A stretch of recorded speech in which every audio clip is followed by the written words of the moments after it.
Hey everybody, welcome to the Pink Riot Comic Show. It's your girl Keisha, aka Hot Havoc, and I'm here with the awesome, amazingly new nails, just looking stunning. Bree, how are you, babe? Listen, I feel like my life is just all the way back together because the claws are back. You feel me? Yes. Oh, We had the y'all know I like to keep the claws and that rest week. For those who don't get your nails done, if you wear acrylics a lot, sometimes you have to give it time to let your real nails breathe and rest and recuperate and use all the juices and berries to fortify them. That was last week. And you peep, I wasn't talking with my hands because I felt like they looked like we little kept Vienna them out of frame. sausages. Yeah. So yeah, we kept them out of it's a beautiful day. The claws are back. We got special guests. I'm just floating on air right about now. How about you, boo? I'm excited. You know what? I had technical difficulties right before we got on the show. Yeah. But the conversation we had with our guests just put me in cloud nine. I'm so excited. I'm blushing. I almost cried. Actually, I was like, how dare this stunner of a woman really just gas us up and boost us up like that mere seconds before we're supposed to go live. And y'all know it don't take nothing to make me cry. But what she said was just so beautiful and heartfelt. And I'm just like, amazing. Get it together, bitch. We're about to go. Oh my goodness. Yeah. So I guess this is a great time to that was just a great introduction. So, but without further ado, we're going to bring on the amazing Dr. Christian Hines.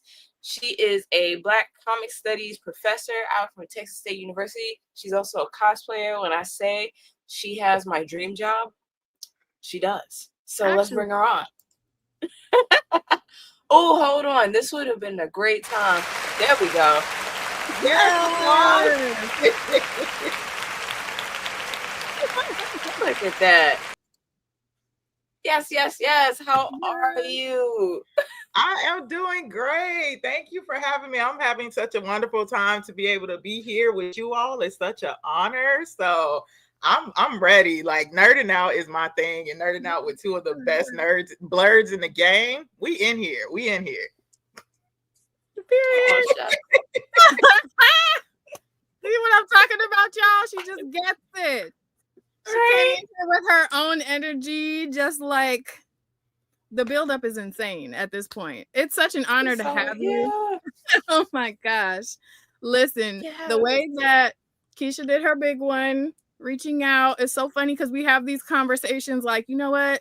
We're just going to be Delulu and just ask the people that we want to talk to and just know that they're going to come through. But there's also that little quiet voice that's they might be I don't got time for this, or I'm not trying to see y'all, or whatever. But we just have purposed it in our hearts and our minds that to let the Delulu be louder than that quiet voice. And that was the goal for this year.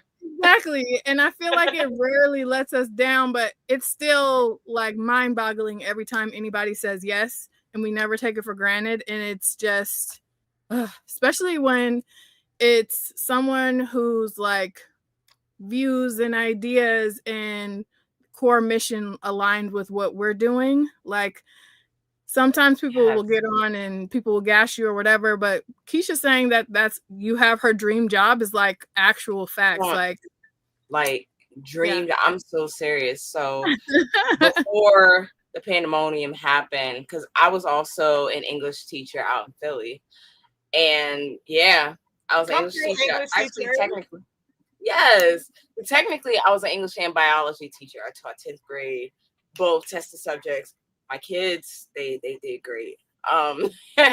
But the goal was to go into grad school and to go in for indie Black comics. And then the pandemic happened, and we ended whole life trajectory just shifted a bit, which is fine because I'm a firm believer that if it's meant for you, it's going to happen no matter what.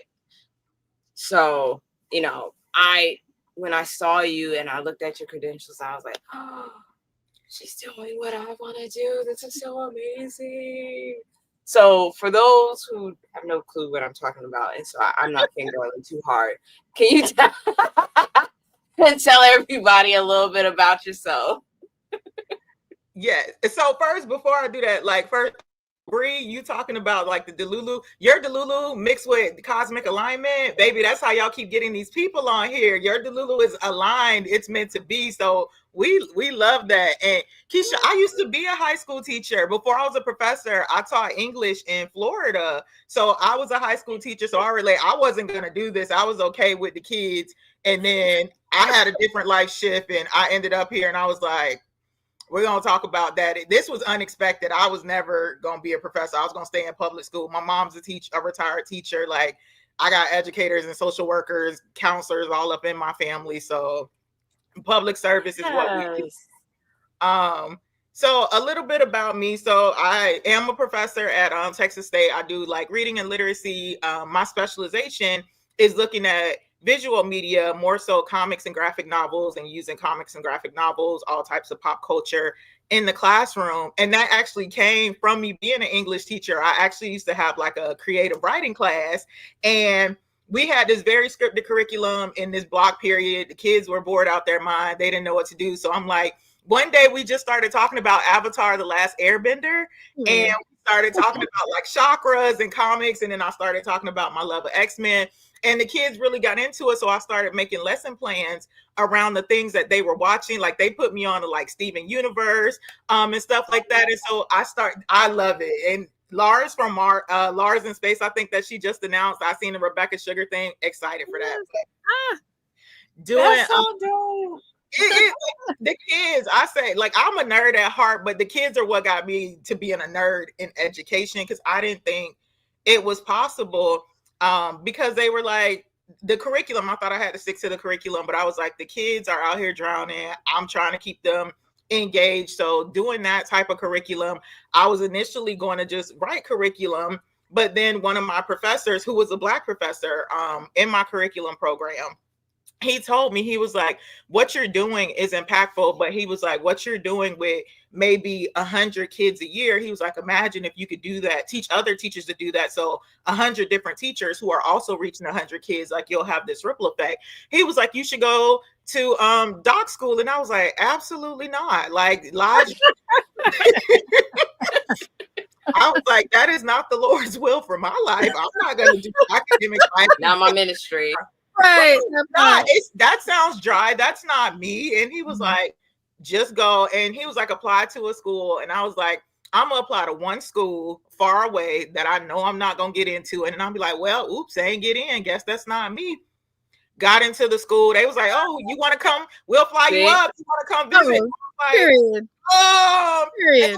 We'll give you a job. You'll get full funding, tuition, and a stipend. I was like, damn, dang it. It was meant for you. It was meant for you. You can't block your own blessing. Look at that. I really was. Like, I was trying not to. And I see Ravens in the chat. Raven Stringfield, Dr. Stringfield is also amazing. Another Ironheart queen who says, Keisha, go back and get your PhD. And I co-sign that. Like, we do need that. We need you. And there are a lot of programs online.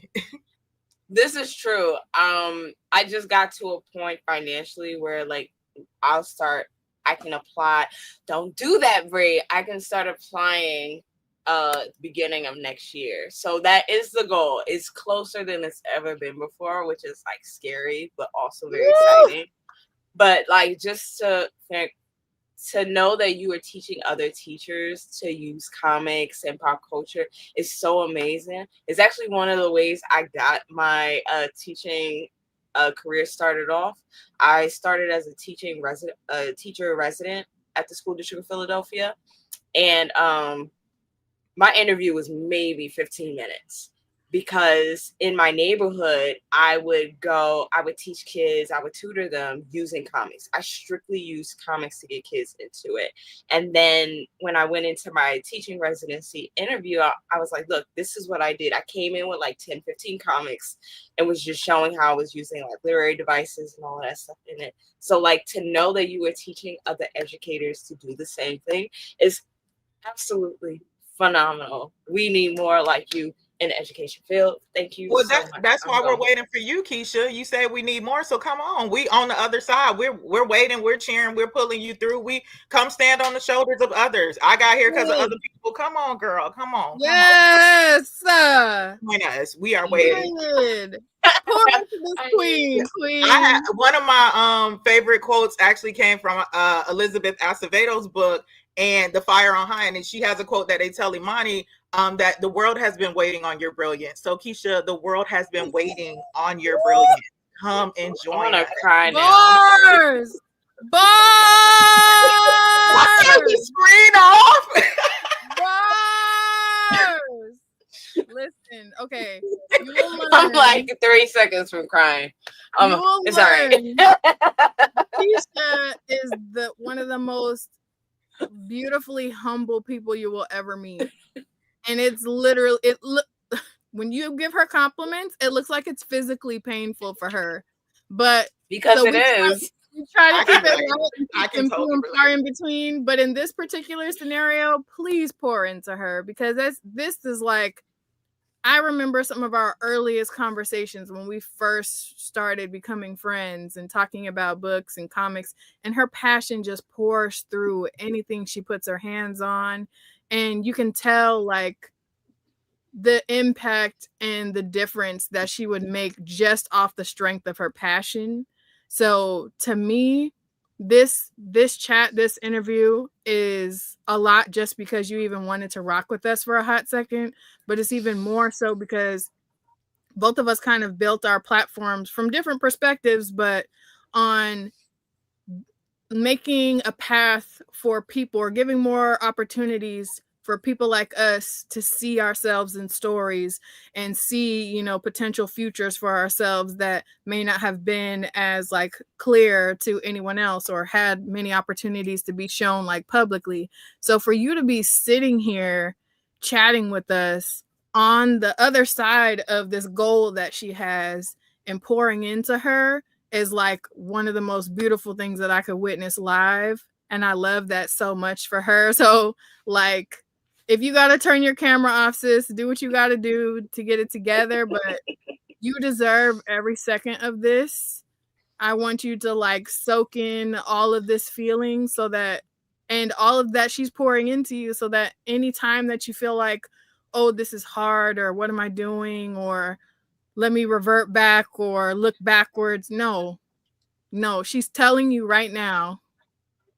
She's telling you right now. This is not how I expected this to go. We have a church. What do you mean? It's meant to be. That's that alignment. Right. Where like the foundation of Pink Riot is the audacity of hope and building that mindset within our community. And here you have this like pillar of the exact thing you're trying to do, encouraging you to do it. Like, please. Okay. Okay, hold on. While you get it together, Raven Stringfield, hey boo, says, come on with the Acevedo call in, period. Yeah. Preach. Her writing is amazing. Beautiful. Beautiful. Love everything she wrote. I was locked in from Poet X on to now. She beautiful, phenomenal writer, poet. I even go back and watch her old poetry, and then also to find out she too was a middle school English teacher. So once again, we got all these alignments happening, coming through. Look at that. Look for the signs, Keisha. They never look. You're awesome. You're gonna be sick of us, Dr. Hines, because I'm like, let's bring her back. All the time. You feel me? Look, bring us all. Look, me, Raven, Ebony, like just have all the black girls. Yes. Put us together, like everybody. Yes. Carla, everybody. Put everybody on the line. Please sound off if you will be interested, because we will get that together with quickness. Easy. That's sounding more and more like a what do you even call that? Like a panel. A panel, yes, but I was thinking something more poetic. You feel me? Like it's giving like wait. Damn it, there is an actual term for it, and I forgot it. LT says we are fortunate witnesses to Keisha's brilliance, insights, and wisdom every week. Facts. Big facts. And LT said, y'all be sure to hit the like button and show love to the Pink Rat Comic Show. You know what, LT? You stay on. LT. Like and subscribe. That's my sister loves to say that. Like and subscribe. Period. Yes, the audacity of the Lulu, period. We need that on a shirt. That's 20. Okay. We do. We do. All 2025. 2025. Okay. That's it. Okay, Shy says, okay, I'm locked in while I bag and board these books. Let's go. Period. And Shy's back in school too. Period. Congratulations, Michelle. We rooting for you too on the other side. Yes. We see you politely popping your shit about this upcoming book and all the things. Period. Right. Okay. I'm so excited. Yes, alignment.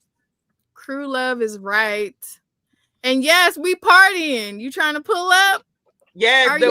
Yes. The Blerdy Baddies, the comic crew. We out here. We're gonna add Blerdy Baddies. I like that. Blerdy Baddies. Okay, period. I like it. We're taking that just to let you know. I like it a lot. Don't worry, we're gonna credit you. We donated to the community. There it is. Yes. LT said Black women comic scholars assemble. Period. We out here. We need a symbol and everything. We gonna look. Yeah, and do Sasha Sanders, who's another comic Blerd who draws. We gonna get her to draw us a logo, and she gonna get looped into the group too. Yes, lock in. Period. That's why I'm thinking like we need to come up with a cute name for it, because it's like yes, it's Blerdy Baddies link up. Period, as always, but like it's a salon. There it is. It's a salon, but it's a summit. You feel me? Like it's bigger than that. You know what I'm saying? Because historically, a salon is like when creatives would come together and like impart knowledge and wisdom. They would look at each other's work and stuff like that, and that would happen like I know about it during the Harlem Renaissance. I'm not exactly sure if it happened. So it works both ways though, because we're talking about also being baddies. So I'm here for this. Okay. The name could be like the Sequential Salon if we're gonna be talking about comics, but it could be featuring the baddies, and then we can get other groups like the Comic Cuties. I love the alliteration. Yeah. Keep that same energy. Yeah. Raven Steinfeld says, is there a Discord? Not currently, but I mean, it wouldn't take a lot. You feel me? So yeah, it would. That might be a thing. Okay, before we get too far off the rails, because we are known to do that historically, yes, we will go entirely off the rails and just have a grand old time doing it. But we do have you here as a guest because we do want our lovely Riot fam to know you and your work and what you bring to the community, so they can squeal and squee about you the same way that we do, and also uplift anything that you have going on. So the way we love to ask all of our guests, what was your comic book origin story? What was that comic that introduced you to comics or got you into comics? Okay, so I got two. You want my personal one or my academic one? I'll take both, please. Oh, both.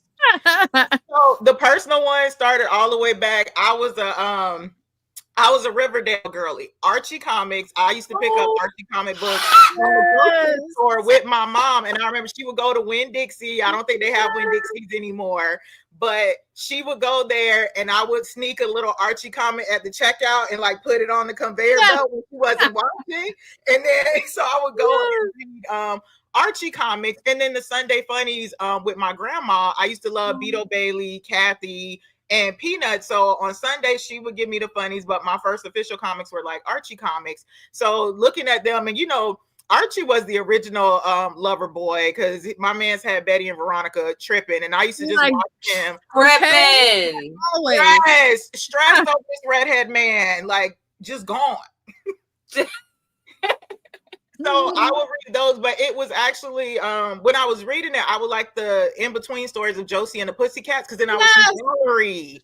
And I Yes. was like, who is this? And I was like, so I used to love Valerie and her Pussycat hats. And so then it went from loving Archie to like, no, I want to get this because I want to see Josie and the Pussycats until they got their comic. And I would read those. And then when I became a teenager, I used to watch X-Men, the animated series, and I watched the cartoon, and then I realized they had comics. So then I would go back, but I would only get the comics that mostly featured Storm in the storyline, or I would see Storm, which wasn't a lot at first, but my girl is totally getting her due these past years, and we love it. Yes.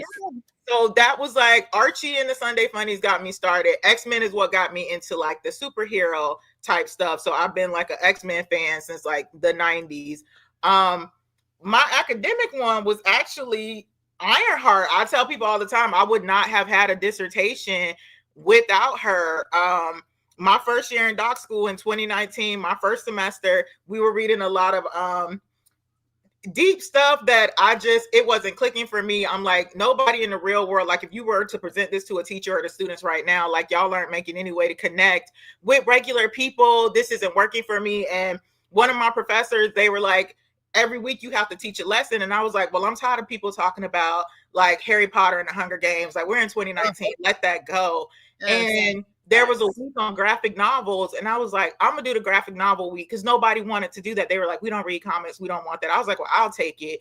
And I had just picked up the trade paperback of the Bendis run because I seen it at my local comic shop. I had seen Riri before. I put pictures of her up in the class when she first came out for representation, but I didn't read her. So I picked her up and I started reading, and I was like, who is this girl? And where have I been? I was like, I love her. So I'm reading and I'm liking it, but I was like, there was still something. And then I picked up Eve's run because I was like, and this is what I was looking for. So like Eve, like that's the one.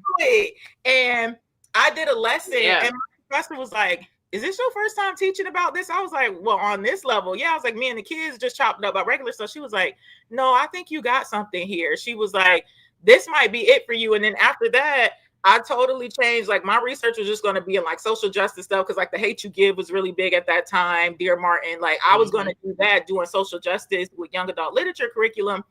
I read that Ironheart comic and it was a wrap. I started finding out about like comics pedagogies. I didn't know that was a thing. Because it was mostly in the English department and not so much in education. So then I was the only person in my program that was doing comic studies, in education. So I had to go to like outside departments. So once again, Keisha, when you come over here, you may not get what you need, but you look for those resources and baby, they will find you when they are meant for you. So keep that in mind. Oh, yeah. Much like Riri, we're going to talk about later. Sometimes you got to source out your stuff, but. Oh, yeah. When I was looking up graduate programs, I already knew that I was going to have to piece everything together. And it's interesting, definitely putting it together. But there are some programs that actually have more these days than they did a few years ago. Definitely.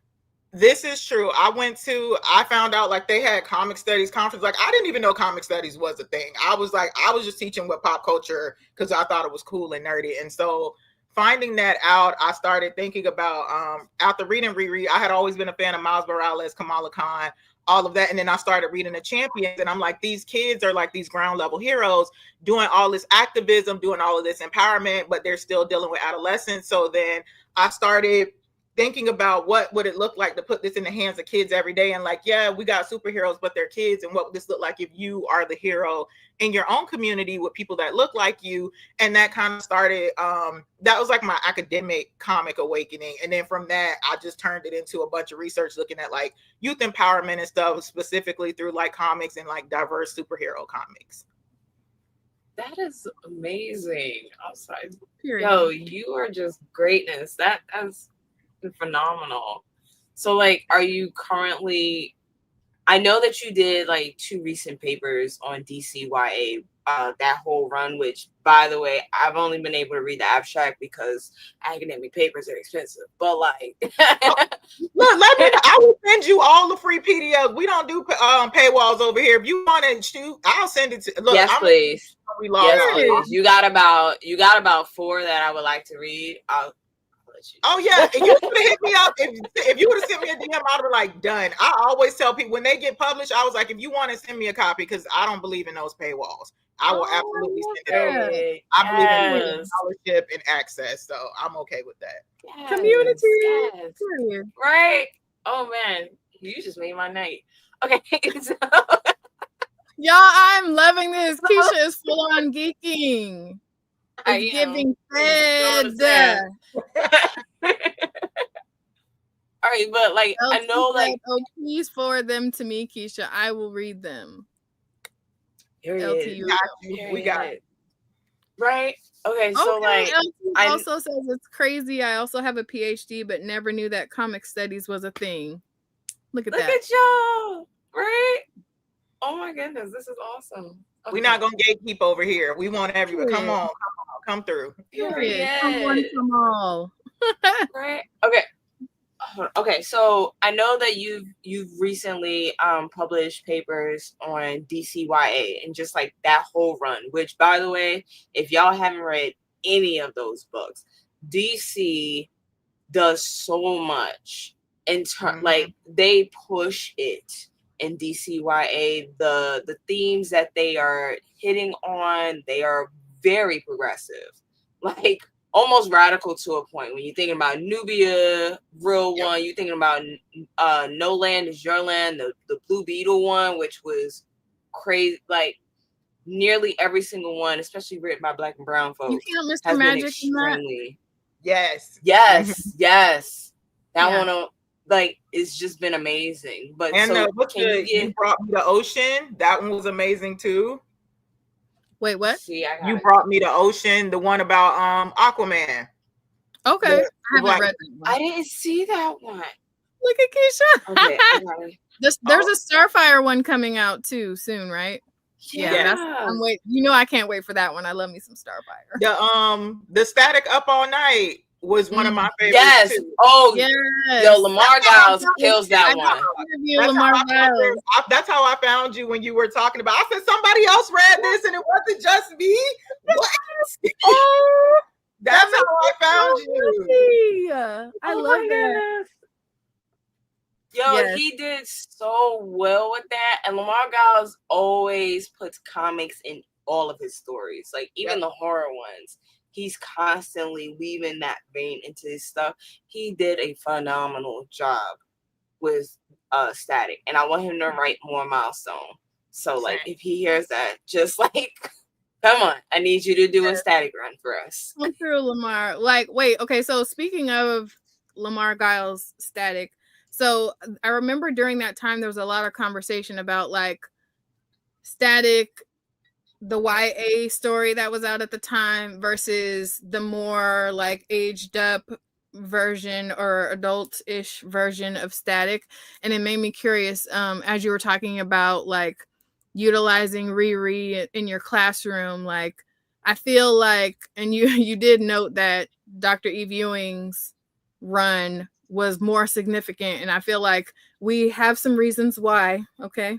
But like I'm curious if you felt the same way about like that sort of transition in roles or the transition in representation from one run to another with Riri, that was like if you felt it was as significant with Static, and if you're feeling now that you've seen the show, if that transition rings true continuing as it transitions to the screen versus just on the page. Because I feel like we've gotten it kind of went back and forth, because I feel like the original rerun was kind of middling, and then we got to see like her actually, you know, be authentic in her age and her background in terms of representation, and then it kind of went a little younger with, you know, some of the newer ones.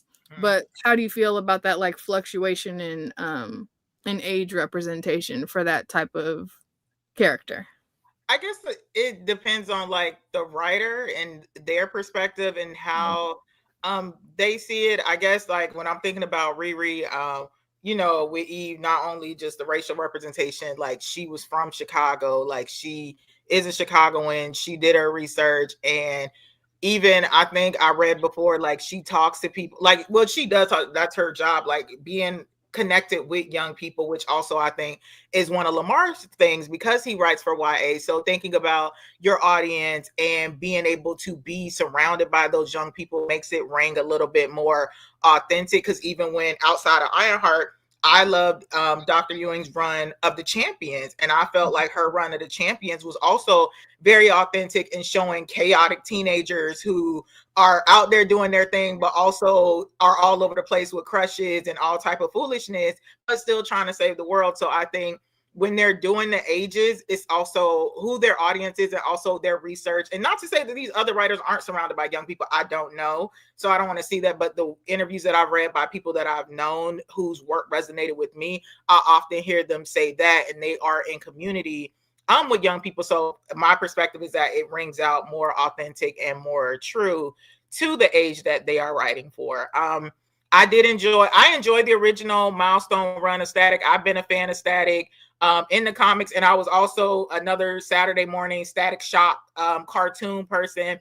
When they said Michael B. Jordan was going to make a movie or a show, I was like, I'm here for it. I've been a Static fan. So reading Lamar's run, I felt like that was very authentic. Once again, to like Static trying to be a hero, but also him trying to chase this girl down and be like, I'm trying to get back with you. Like, yeah, I'm a hero, but baby, you're not answering my tag. You're trying to get, I'm sorry. No. my man's wasn't too She had him pressed. Yes, pressed. But it was so cute though. It was. My favorite part is the klepto. That was like the wildest subplot. I can relate to that because I had a klepto phase in my teenage years. I said, girl, I see you. I felt seen.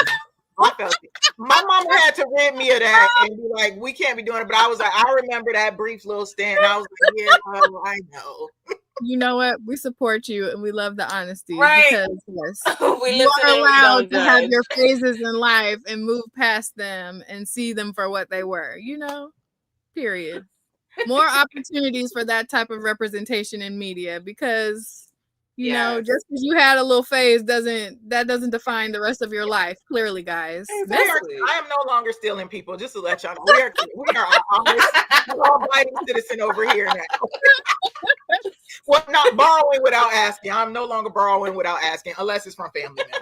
Come on, borrowing without asking. Raven, but it did. That did. That who else did? No, I enjoyed the since Raven brought the Vita Ayala run too.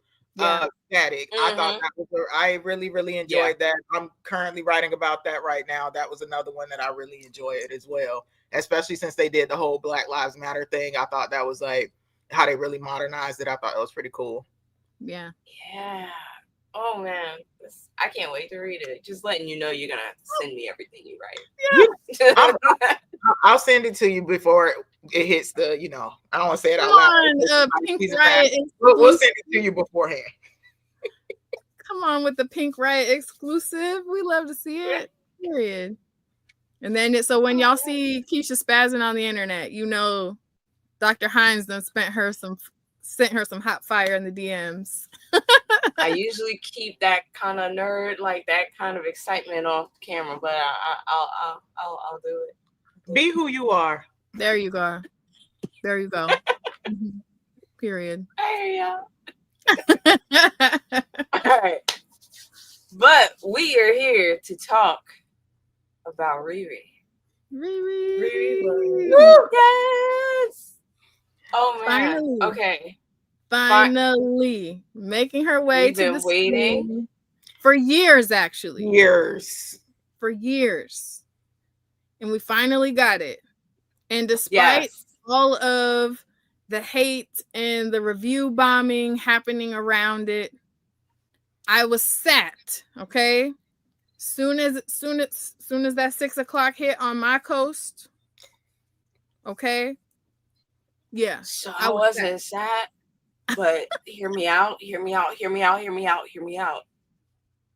I stay up late for Pink Riot because I love this. Y'all know I fall asleep so easy. And so I was in bed. I was comfortable. I was like, ooh, 8:30. p.m. It's gonna start at 9. I'm ready. I looked at my clock.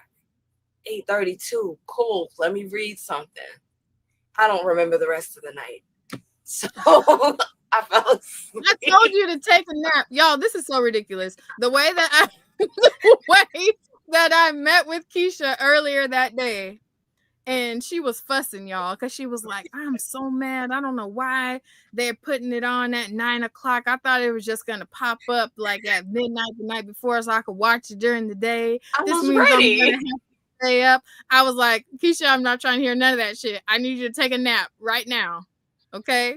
We literally ended our meeting so that Keisha could go take a nap so she could be locked in as soon as it dropped. And now you're telling me you were asleep. I fell asleep. Oh my gosh. I'm like this all the time. I'm so sorry. I'm like this all the time. I fall asleep All the time. everywhere. I'm not a late night person at all. So the fact that I did wake up. 9 o'clock is late night is crazy. Because it is. And you heathens don't understand. Not the heathen. Oh my gosh. It's so late. It's so late. I've never been able to stay up late.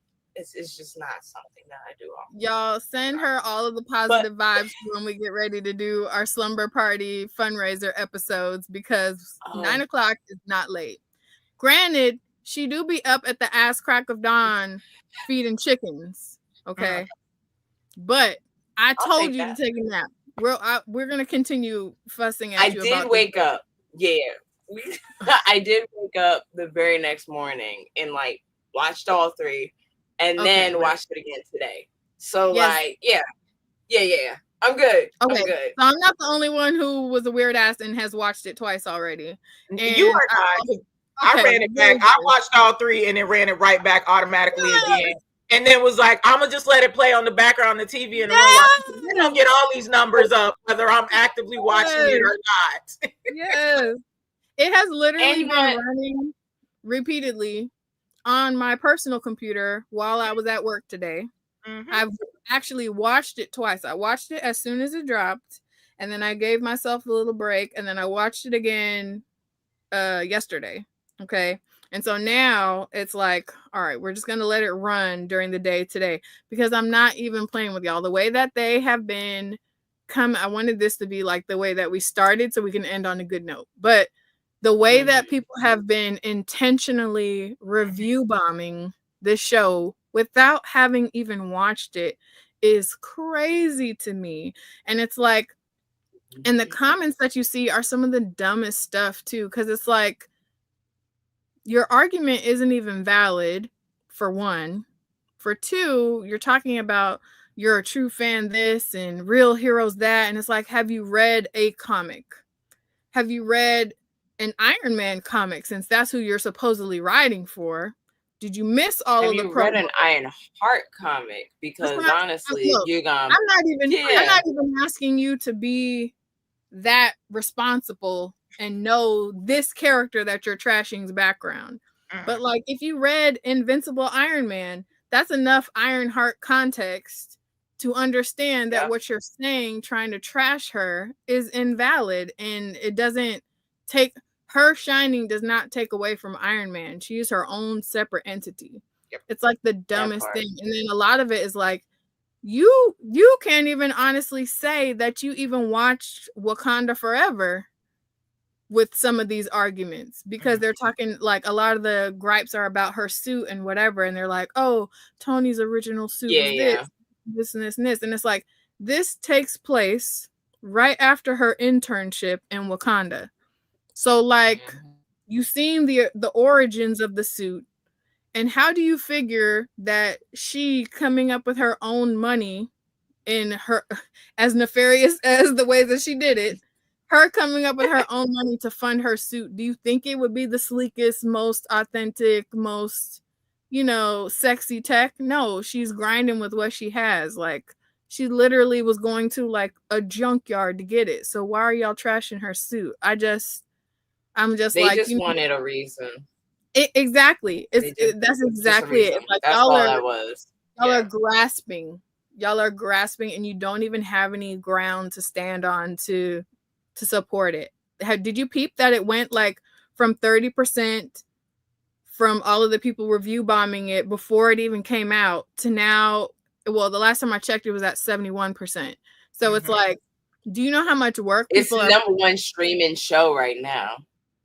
Like last time I checked, it's the number one streaming was show trending right all night when it dropped the entire time. Yes. Yep. People, we all know why they did what they did. Yeah. There are people who wanted to fail for a number of reasons. It did not. I have an issue with a lot of these major magazines and spaces like Rolling Stones, IGN. I got a bone to pick with them because I couldn't even bring myself to read the entire article, but just the fact that in the title alone is she failed. I'm like, I mean, we're gonna get to it later about how we feel about the show. Like, but I'm like, how did this show about this teenage superhero fail? And I guess I gotta read it because now I'm interested in how they're comparing that to other Marvel things. Like, we all know the answer is gonna be racism somewhere, but like At the end of the day. At the end of the day, we know that that's gonna be the answer. But like, it just, I'm happy that people are giving it a chance. I'm happy that the actual reviews are coming out and they're good. And it's a genuinely good show. Yeah. At the end of the day, that's all that matters. It's a good show. But we expected nothing less from Kugler. So period. Wait, Dr. Hines, I want full soapbox, but what has been your impression of these like premature reviews coming from the opposing side? I saw them. I mean, we all know they weren't unexpected because remember with Miss Marvel, She-Hulk, the fanboys were gonna come, and then, but once again, like you said, seeing them before the show even dropped, how are you review bombing that nobody has seen unless you were at the red carpet event? And from the way you review bombing, don't sound like you were there either. So, and then also the automatic comparison to Tony Stark, and she's trying to replace him. Like you said, you clearly haven't read the comic. You haven't seen Wakanda Forever. She's not a replacement. This iteration of her is not tied to the origin of Tony the way her comic book status was, and them talking about she's not even a genius. And to once again go back to Wakanda, like she made the vibranium detector from scrapyard parts. Like Shuri said that when they found it. So to them thinking like she hasn't earned the mantle. And what is my favorite one there? Oh, Marvel is doing their usual like what they call it, the MCU and the DEI, and I was like, y'all are just so ignorant. Like you don't, there's no research, there's no foundation. You got nothing else to do but just jump on here. Like somebody made a comment and they were like, are y'all getting paid for this? Because the way y'all are going in as if this was your job. Yes. Oh my gosh. Like where are the checks coming in? Because what is happening here? Yo, that reminds me of this Tyler the Creator song that he performed, Massa. And at the very end of the song, he's like, yo, people are complaining and arguing about me on their lunch break. Like, please. You are hard pressed. Hard pressed. Okay. For what? So, like waiting for it to fail. And then somebody was like, Ryan only did this for the check. The Ryan Coogler? Who the Ryan Coogler since Fruitvale? You think he did this for just the check? Log off. Absolutely. Yes, touch grass. Away. We're done here. Grass. Log off. We don't need to hear anymore. We're done. Right. Ugh. Gross. So absolutely I would read some of it, and then after a while I just had to like stop looking at it because I'm like, y'all aren't going to take this away from me. Like I'm going to be here. I told my whole family to watch it. Like we're all here. We're here to support her. They're going to be haters, and like you said, we're going to keep watching it. We're going to get these numbers up. We're going to support our girl. One of my recent joys of today was literally my entire feed has been nothing but Ironheart content, breakdowns, reposts. Yeah, I was like, and this is what we want. I love it. Like the people I follow, they're doing it. Even the strangers they suggest to me, they're out here doing the work. And this is what we want to see. Yes. Controlling and redirecting the narrative because we're not gonna let them get us down at this point. We peep game and we adjusted the approach to match energy. And she's here. We're trying to get that season 2, but she's here. So you can hate all you want. She got her premiere. The show is done. She is out here. So be mad about it. My girl's still building suits and getting her and living her life. Be mad. We're okay. We're living it. She's here. Yes. Period. Stay mad. Now we gotta make sure we get that season 2. And then look, I was like, I know they were heated when they showed like Robert Downey Jr. like calling her, talking about he was waiting, he was like everything, putting up the heart and everything. Yes, I was like, so you're around here, Cap for Tony Stark, the real life actor that plays him is like, no, I already know what y'all about. I support this show wholeheartedly. I've been wanting to see Ironheart. I'm like, thank you. We need you to help us do the work because we're out here. We see this. Period. They also forget Robert Downey Jr. is black. Avengers would have pulled up in that way, but RDJ is doing his work.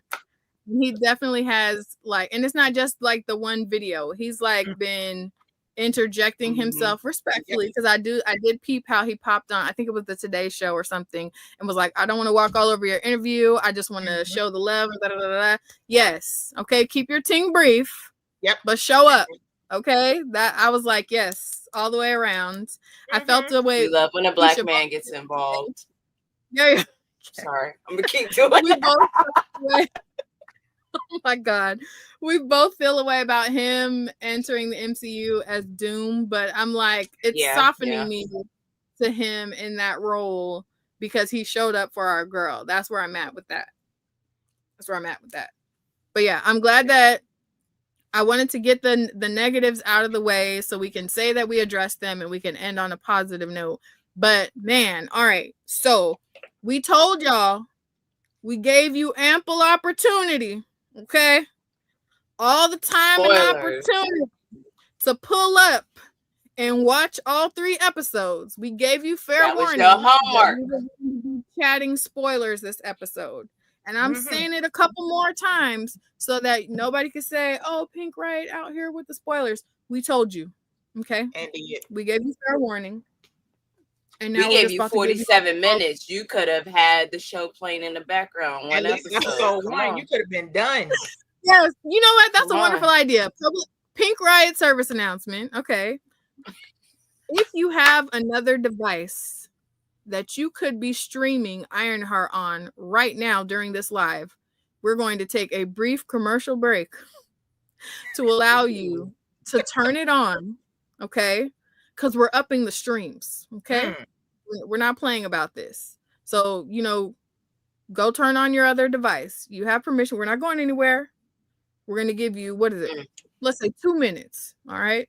We're going to give you 2 minutes to go locate your other device and start streaming Ironheart on that device, and then come back and still we're not saying leave the show. We want you here for this. This is an open book test. Yes. Because for real, y'all should have did your homework, but we'll be kind. An opportunity for extra credit, okay? Do the work. All right, I'm gonna put my notes and do the same. All right. I love that all of us have notes, just to make sure. I was like, let me get my notes together. Let me pull up my little notes app and stuff. Oh no. And that's why I did the second watch, because I was like, I had to make sure I got everything. I was like, did I break this down like I could? I'm not a notes girly. I'm about to stream Ironheart on my phone. I can't in good conscience tell the Riot fam to do something if I'm not gonna do it. All right, there we go. It's playing. We're gonna put it on mute, but it's playing. Very good. Yeah. Okay, you guys got 1 minute. Get together. Get your stuff together. We ready. I'm sorry. I am feeling great. This is a great episode. I need you to know, all of the vibes. It was that love bomb in the beginning that did it, We had to set the tone. I mean, you all are always on point, and I'm just like, I want to continue to give into that energy because I love the energy of the podcast every time I watch it. Y'all, every guest y'all have has just been amazing, and y'all too. Like your synergy together has been phenomenal. So I want to continue to add to that. Give back to my community. Yes. This is gonna be a great night. Period. All right. They're telling us in the chat that they're ready. Okay, the Oh, agents in the Matrix be getting mad about anything that they feel is different from them. Big facts. And they can stay mad. You feel me? All right, Rachel's I like ready. LT's idea. If you can go to his. What last thing we'll say on the commercial break? Pink Riot is trying to go to different cons and be in Yes. community in person with everybody. If you go to our link tree, we have a donate link so you can help us go out into the world and leave this little box and see everybody in person. Wouldn't that be great? Wouldn't that be divine? We have so many great things happening this summer. And yo, it's gonna be phenomenal. These next few months are going to be phenomenal. The names that are gonna come up on this show and show up for us is going to be extraordinary. So help us out. Yes, please do. Help us We're out. trying to make big Help things us out. happen. Trying to get big things popping. There's cons coming up that we would really love to be a part of, so we can give you guys more content, meet more of you in person, step up our cosplay game. You know, we're trying to get out there and get active. You feel me? So yeah. I'm trying to be Queen Charlotte in this bitch. The Y'all, dumps. I want to see it. I want to see it.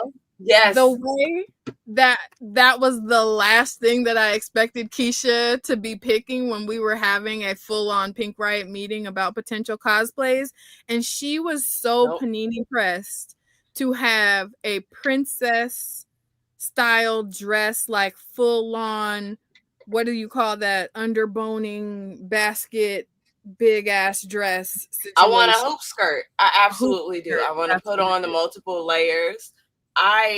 She's trying to be out here in these petticoats, okay? And I support her in this. I thought I was gonna have to like hit her over the head to come through with the full-on princess vibes, and she came to me first, so I'm ecstatic. So if there's anything you could do to support these means to an end, please do so. And we're also going to get active and have a fundraising event where you guys can participate in some shenanigans and influence some shenanigans. Another thing we forgot to say is, if you don't want us to scream and kiki on live or tell people about your donation, please leave like a little comment in there or send us a DM, and we'll be sure to like keep it, you know, anonymous or whatever. But otherwise, we are grateful for every penny that gets thrown our way, and we are going to scream and shout to the heavens our gratitude. So just want to throw that out there. If you don't want us singing your praises, then let it be known, because otherwise we're about to just squee. The way that we got our first like major donation and had a full on Kerry Washington ugly cry about it is like, you have no idea, okay? And we didn't think about the whole do you want to be anonymous thing until after the fact. So we won't speak that person's name right now, but just know as soon as they say that it's okay, yelling from the rooftops, because we are tremendously grateful. But yeah, so now that concludes this broadcast commercial time period, now we're gonna get into these spoilers. You're gonna catch spoilers if you see. So if you're not ready for the spoilers, save this so you can come back later. We've given enough time. Let's go. If they hear Christian, they knew what it was when they became aware of it. We're here. Exactly. Yes. All right. If you have questions, drop them in the chat so we can make sure that we address them. But yeah, we're about to go through this episode by episode, all of the vibes, period. All right. You go first, Christian. What's your first take on that first episode? Man, so the opening, if I remember, like they were showing her and Natalie, and they're doing the memories. And when she asked Natalie about, I forgot, was it the question of like what would make her happy or something like that? And she said one night with Thor and his hammer. I said, girl, yes. I said, girl, same. Yes. Same. I was like, okay, immediately love her personality in the show just as much as I did in the book. Okay. Yes. I was like, Natalie is phenomenal. Yes. Fire. Oh my Absolute fire. I screamed when she said that. And then Riri's like, no, now I got to cut the video off. I said, yeah, because that's what my friends would do and be like, Christian, no, you were out of pocket. But you knew what it was. You know me. So when she did that and then she followed up with the, I just want to be happy. Like the little black girl inside of me cracked. I was like, same too. Like we just want to be happy. Yeah. I was like, not this show already got me laughing and got me tearing up, and we're only like 30 seconds in. I'm like, what is happening? So that was like my first. I was like, I'm here. I'm locked in. Let's see where this goes. What about you? Oh my gosh. Brie? Yeah. I immediately was like, okay, that's how we're doing. I really loved that it was like, all right, we're giving you her full experience from all sides. And I was like, it may not be the most squeaky clean, but one thing I'm gonna do is support somebody in their hustle. Okay. Because as long as it's not hurting anybody, that's where I'm at. You know what I'm saying? And I love that we got to see her brilliance in this I'm gonna get it by any means necessary type of way, because yeah, she was scheming and trying to get her money up, but the stuff that she was doing was not small. Like one of the inventions thing that she did was like, he was like, oh yeah, I'm gonna get this. She was like, nah, you're about to step it up a notch because I know what I'm worth and I know what I created, but it's light work because right now I don't even need to take credit for this. Y'all seen it. This huge dome, whatever thing that like Yeah. Couldn't even try to make up what that was supposed to be. And the fact that it was light work to her, like, oh, I'm not even pressed like about she that. gave that away. My coin.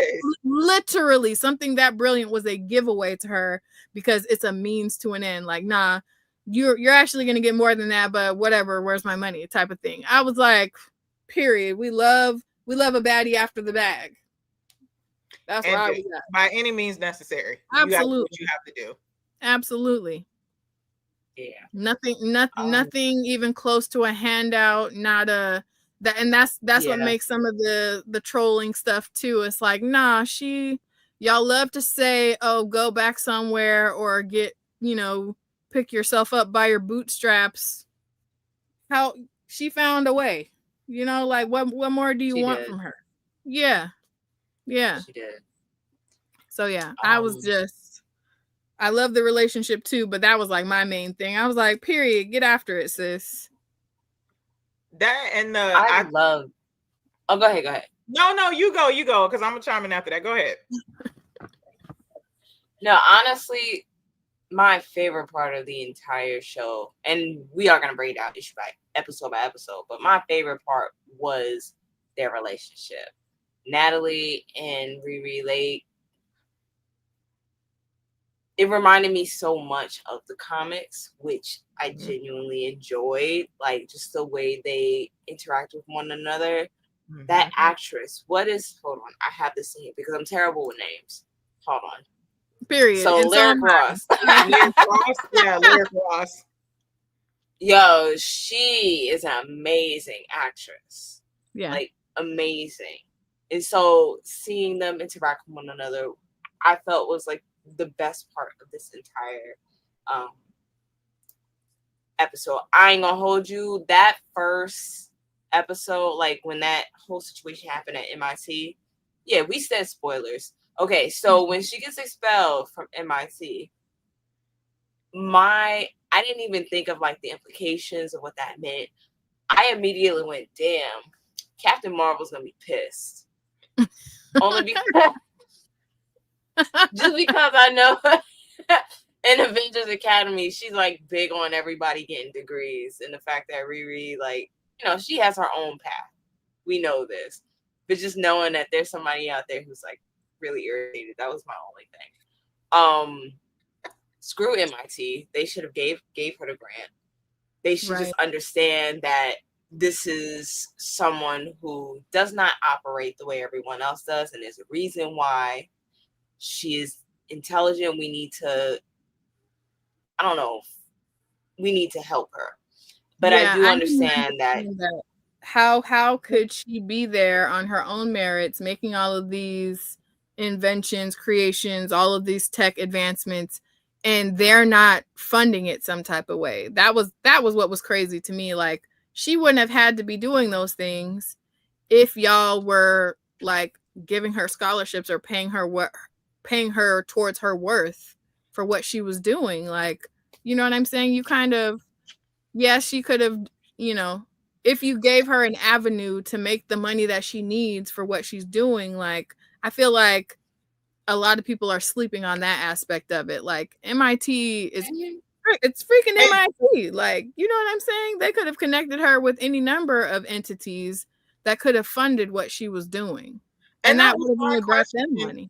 That was my question as an educator. Like, when she's talking to like Dean Choi and she was like, we brought you here and we tailored these courses for you. And I'm like, well, what else did you do besides coursework? Because she's sitting here telling you that you're having her do work that she has to explain to her professor. So it's not just about the coursework. It's about other sources of funding. It's about materials. It's about reaching out. I'm like, well, what else did y'all do? Did y'all just give her courses and we're like, yeah, girl, we brought you in, you smart, do this work, and then end up somewhere else? I was like, no, like, there are different ways to learn. There are different avenues. Like, y'all didn't support her and give her the resources that she needed to function. You gave her what you wanted her to have to function. And then I also had a sidebar question, which me and my homie was talking about, which I don't know if y'all had this too. I was like, okay, MIT didn't give her what she needs, but did she not want to ask Shuri for money? Like, could Shuri not slap her sometime? Or like, could Shuri not put her on a Wakandan scholarship? Or felt like, you put her card back together, I get it. Maybe, you know, you might have felt some way. But I'm like, can Wakandans not help her at some point? Now, what I will say though is, I love us, but that is peak us to not ask for help. Because and you can tell, like, they had the Wakandan like centers or whatever in the US. So, and you can't tell me that she didn't somehow have some contact or connect some way to reach Shuri, or couldn't have found one. But, and that would have been like the easy thing, because clearly all they had to do was, you know, repurpose some vibranium and she would have had all of the funding that she needed. But that's another way that this show to me was authentic, because most people are like, I got it out the mud, I'm not asking anybody for a handout. And it could have been survivor's guilt or survivor's remorse. I thought about that too. I was just about to say, you can tell she's still dealing with grief and how it still restricts her in a lot of ways. Like, she doesn't really connect with her mom in ways that is helpful to her. She doesn't really let anybody in. So you could just tell, like, that's within her character to not reach out, because this, much like every teenager, this could have been fixed with a phone call. You know. Oh my god! I feel like I think that's one of the reasons why I don't read YA too often, because I'm like, man, if you only told your mama what was going on, this whole story wouldn't have happened. But like, yeah, you know, it's gonna happen at the end. Like, we do know that she is going to, you know, have that moment of clarity. But for now, Riri, talk to somebody. Yes, that was another big thing too. Like, even I feel like I'm glad that while it is annoying as an adult to watch, it does seem very authentic to someone within that age group. And maybe not tell their parents everything, especially if she feels like, oh, my mom's bearing the burden of losing people too. Like, that was gut-wrenching to me when she was like, can you make one of him too? After she met, I was like, ooh, that hit me straight in the feels. So I understand her maybe not speaking to her mom about it, but I thought for sure she would have talked to her friend about it. Like, she was even keeping tight-lipped to him about everything. So it's just like, wow. And that's more than a friend. Yeah, that was more than a friend. Yeah, 100%. But to me, that's even more reason for. But you know, like, I feel like that's also a really good depiction of how, like, people get tunnel vision and can't even see what's right in front of them. Even the smartest people. Like, she's on her grind. All she sees is the path to the bag. I love how they turned it into instead of her like putting all her feelings and emotions bare anytime it comes up, she has her little quip, because we create that hard shell to protect us when people ask about those things, to be like, oh, I did it because I could. And we all know that that's like wrapped in a cinnamon roll of everything else that's really going on underneath the surface as to why she's doing it.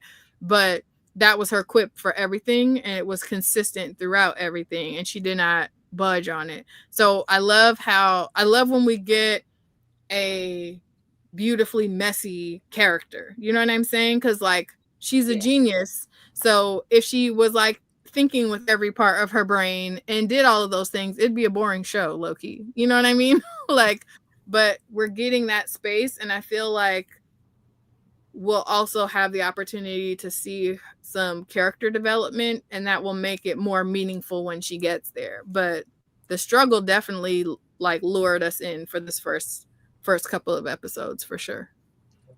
I do want to add on to what you just said. What I love is that they are showing a very complex, intelligent person, like a very smart person who is dealing with a lot.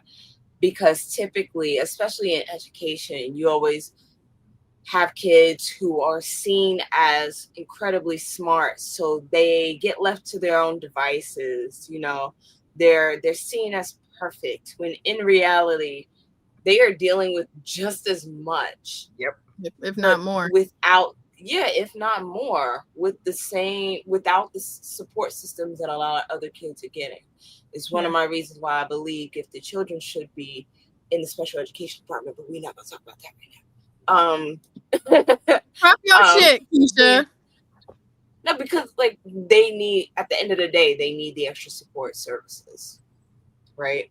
So I like the fact that they're showing that, hey, you can't just leave a kid who's considered smart, you can't leave them to their own devices.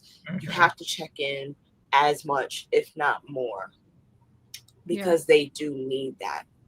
Because then you're going to have a kid who, while book smart, amazing, they could probably be street smart as well, but emotionally, they are struggling. And, hopefully a lot of people see that in Riri and just recognize that. And I do want to. Oh, go ahead. I think one thing they did well in the comics, and I'm curious to see if they're going to do that in the next 3 episodes, is that Riri's mom was always very cognizant of trying to center her and bring her back and keep her grounded. Like you need to go outside, you need to talk to people, you need to have friends. So even having, I love that they put Xavier in this already from the beginning, and they have him being Natalie's brother, because I feel like that grounds her more too. But I'm curious to see if they're going to do Ronnie the same way, where she tries to keep Riri grounded. She tries to bring her in and make her understand she is socialized as a genius, but she still is a human teenage Black girl that is still dealing with a lot. Yes. On Instagram, Daniel Redmond says everything with Natalie is so great, and less handouts. Oh, this is from what we were saying earlier. Less handouts than Tony gave Peter Parker in the MCU. Clock that T. Okay, come on. All right, do we have everything for Cree Summers? That was a surprise. Oh no, it wasn't a surprise. Oh, I was so excited about that. I love her down and put her in everything. Yes, everything. Yes. I love how they still heard her voice. Right?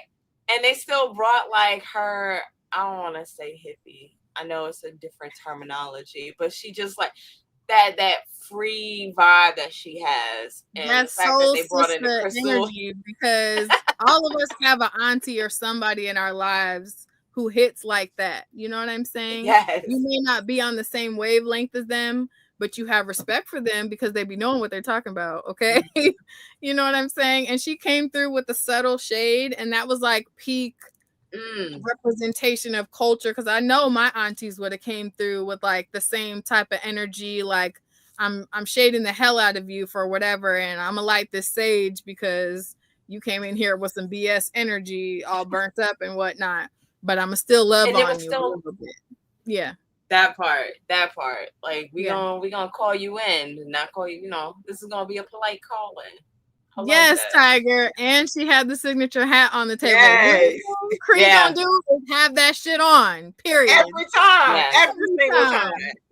That was one of my favorite things about seeing her in Abbott Elementary. I was like, she was like, I'm gonna pull up. I don't know what wardrobe is doing, but this how I came. This time I'm gonna be in the show. Okay. I came here, right?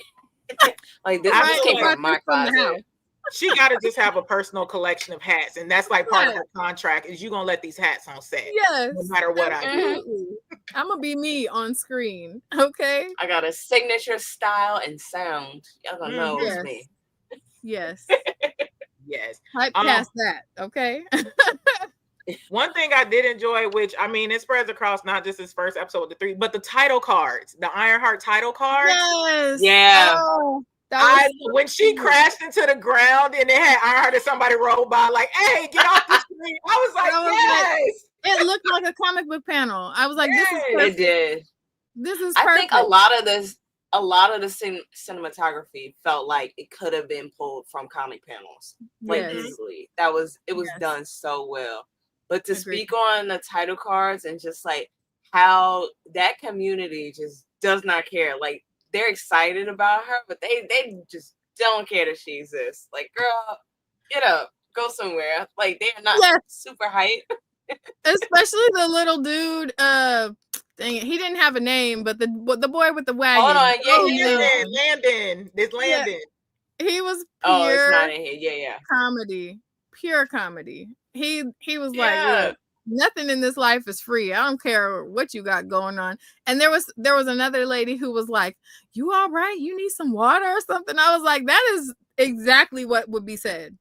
Like they're not really offering. They're like trying to see what you got going on because you came in here a little hot. Like what's really good. Like that was very much peak neighborhood behavior. That and one thing Black people gonna do is give you a nickname, because from the Iron Chick, the Iron Girl, and then somebody said Iron Ma. I was like, we're not so Black. They was like, what about Iron Ma? I was like, what? Oh my gosh. Yeah, I was definitely like, one time for the culture. They gonna never mind the fact that she flew in on this like miraculous suit. We gonna roast her first because she came in here tough. You know what I mean?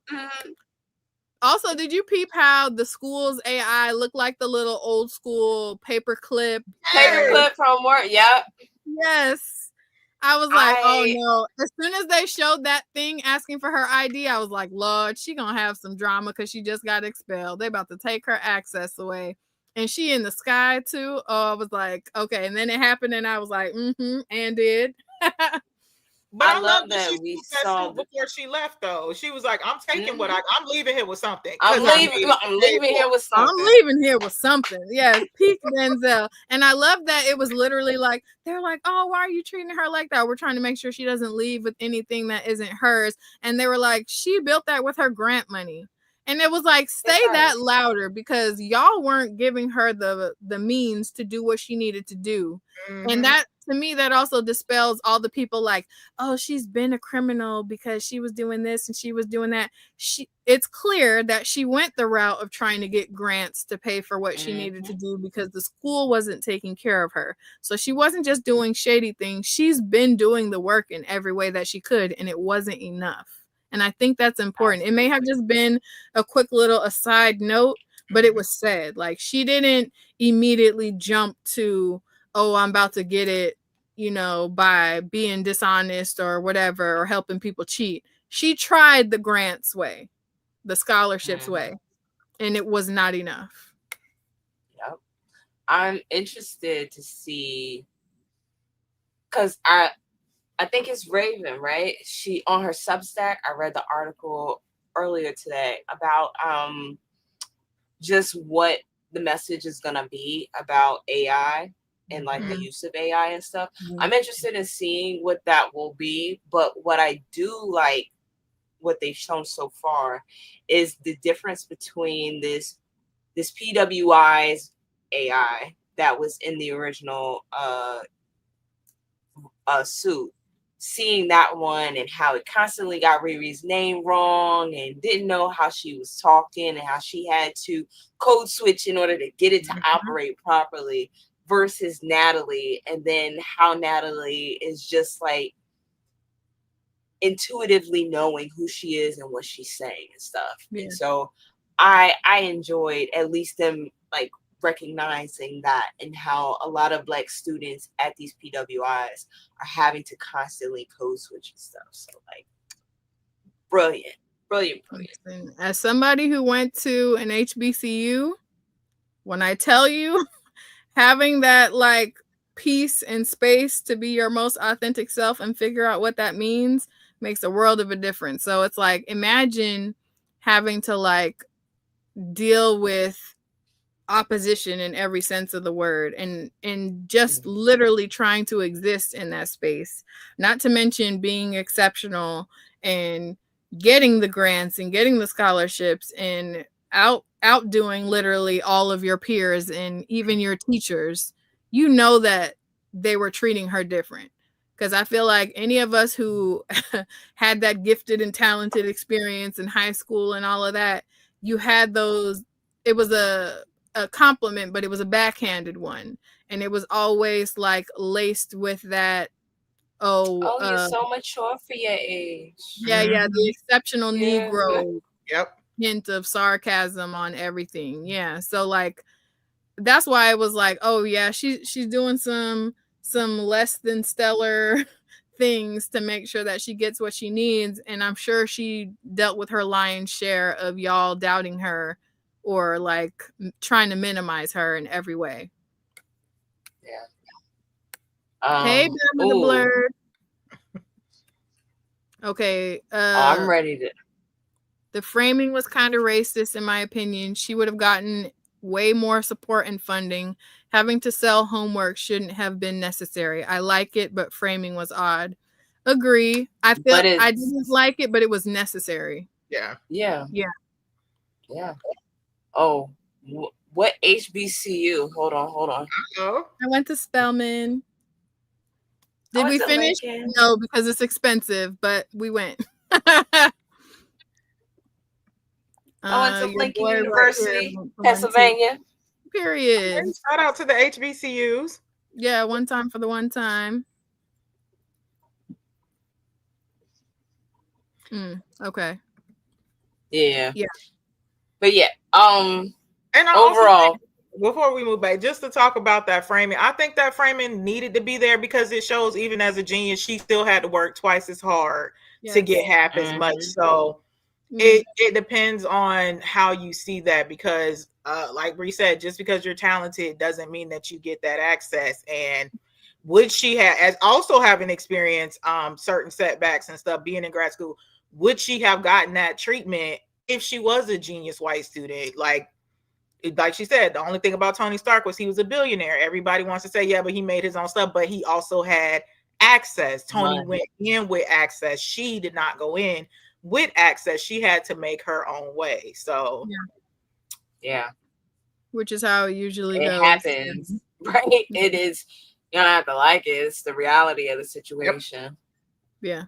Shoot. That's why that village piece is important, because they don't look out for us in those settings, and it makes a world of a difference to your experience if you don't have people in place to know who know you and your situation and are going to guide you accordingly. You know what I'm saying? Even to keep an eye on you, because you seen her mom paid the janitor to make sure she was okay and to keep her informed. Yeah. Because her mother that she got expelled. You're supposed to tell the parents, like, your kid is on academic probation, da da da da. Nobody even told her mom that we're putting her out of MIT. The janitor had to tell her, the custodian. So yeah, somebody should have spoken to her mother before they tried to have security walk her up out. Absolutely. And the conversation clearly didn't happen. I know technically, like, parents can't even get, their own kids' student information. So I know maybe that's connected to I give them the benefit of the doubt on that particular situation. But shout out to mom for being like, nah, I'm gonna get around that, because I've done the exact same thing. I've done the exact same thing. I feel like every single parent needs to have somebody on a college campus looking for their kid, just in case that kid isn't doing. We need to. Listen, we all make our way. Right. Eh. Yeah. Oh, okay. say that, Bama the Blerd. Hey, it was Dean Palton and Black Lady who kicked her out of MIT. Listen, the way that I was screaming and doing this during that scene, because I was like, really, sis? This what we doing? It had to be you? And then old buddy that was like talking all his cash shit while she was doing it off to the side. I'm like, okay, I get it. You're upset. You might have got a little injured at her last little mishap, but you're talking entirely too reckless right now because yes, she's getting expelled, but she's still a student. So what are you on? Ooh, that pissed me off. I was Riri's mama in that moment because I was like, what we doing? Like for real? And then for her to try to clap back like, oh yeah, you've had time after time, chance after chance, whatever. Blah, blah, blah. It's like, where was your antennas when she was asking for what she needed? And you're trying to clap back at her for being able to articulate that her needs weren't met, so she did what she had to do. The fact that she didn't, yes, you guys are talking about she didn't cheat on any of her work because she literally just told you that she has to explain to her teachers what she's doing. So like that whole, I feel like there was wiggle room around that because she didn't like defame MIT in any type of way. You know what I'm saying? And she was helping students from other schools. So that was another thing too. Like, I don't know. It irked me that it was necessary for the dean in that situation to be a Black woman, like expelling her. I was mad salty about that. Oh, it does. And because I feel like in those situations, it's like it's more important for me to save face and not look like I'm helping the Black girl out than it is to help the Black girl out.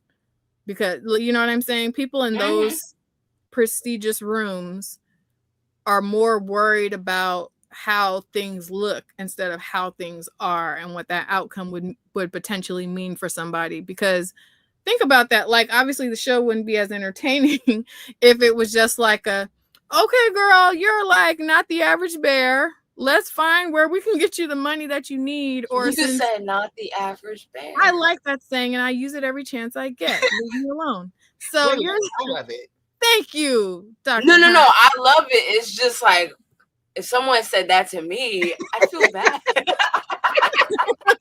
do you mean? No, stop that. It's a positive. No, that's up there. Like that's up there with some of my mom would always say she like somebody would walk by, she'd be like, oh, facially challenged.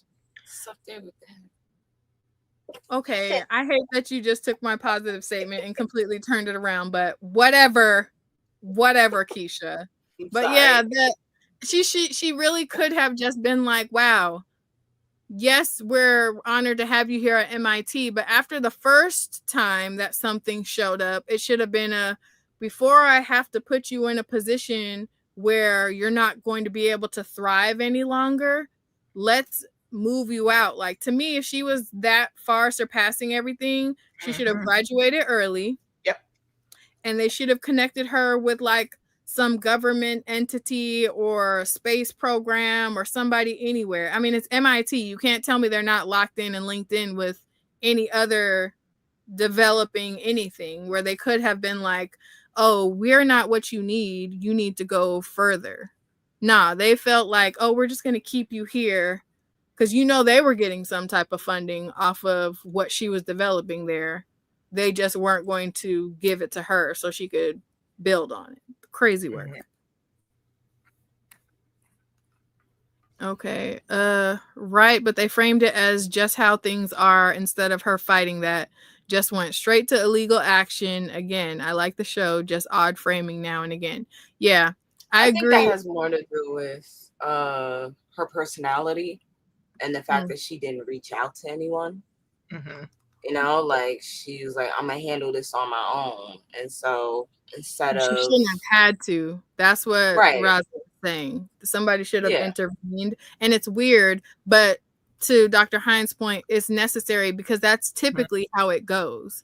Like, if you don't have that village in place, those people in those big rooms, they don't care about you. It's at the end of the day, it's going to be your village that puts you in the direction or that advocates until somebody listens to do. Otherwise, they're doing the bare ass minimum because they can't be seen to be doing more for you. Yeah. All right. So we good on episode 1, or we have any last thoughts on that? I'm trying to think. Did they? I feel like they did the crew, the deep dive of the crew introduction in episode 2. So we'll wait because I want to talk about the Hood's Yeah. crew. Yeah, Yeah. you're gonna have to pull the cast back up for that too. Same. All right. Yep. Agreed. All right. So episode 2. I guess I'll start. I already put this one on the Pink Riot threads, but I love the soundtrack just over the entire show. Wait. The ending of the first episode with that Sir song, the way that I screamed and kicked my feet because I love Sir, and the fact that I knew that the soundtrack was gonna be flame because Ryan Coogler does not play one time for the culture, one time for the culture. What made my heart happy was during the heist with Shaka Khan. Yes. I was vibing. That was a time. I was kicking my feet. I was like, "Oh, this is cute." Yes. We were just talking about this within Forever. We recently watched Forever. And that soundtrack was immaculate. And I feel like the way that a Black score / soundtrack will always hit harder because so much of our language and our communication and our expression is linked to music. Oh my gosh. It just hits different every time.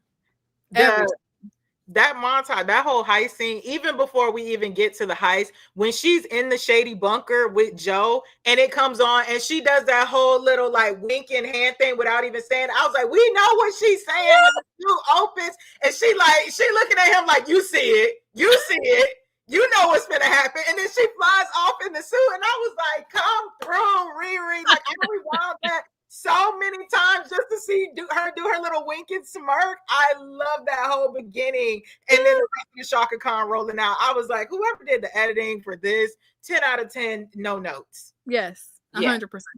100%. Yeah, they did a great job.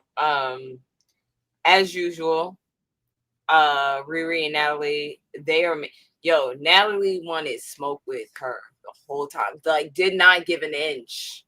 She was like, "You're going to address this shit head on." Yes. Like, you lucky I am a 3D thing made of light beams in your chest because we about to have some issues if you keep talking to me like this. Yes. That was... It's giving queens holding queens accountable because that's what a good friend is going to do all day long. Period. Natalie is me. When she told her, so this is how you do business, I was like, that's right, girl. Like, oh, you're not gonna do me like that. She was like, no, ma'am. No, ma'am. You know who I am. Yeah. Period. So episode 2, we get introduced to the crew who is associated with the Hood. And Shea Coulee. I love Slug and Clown. Like, I love the whole crew, but those two, I need more screen time from them in the next few episodes. Strong agree. Yes. The way that the team is put. So I'm trying to give context for the whole episode, especially we got to keep our podcast in mind. Okay. But so framework together. Framework then Kiki. So episode 2, we get introduced to the Hood and his crew. And well, actually we kind of got introduced in episode 1, but we get to see more of their interactions and their personalities.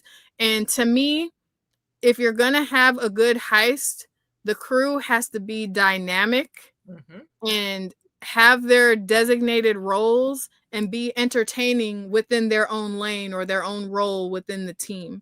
And I feel like this group, the Hood's group, did an excellent job of that because you got the glamour and the drama and the skill and the claws, baby.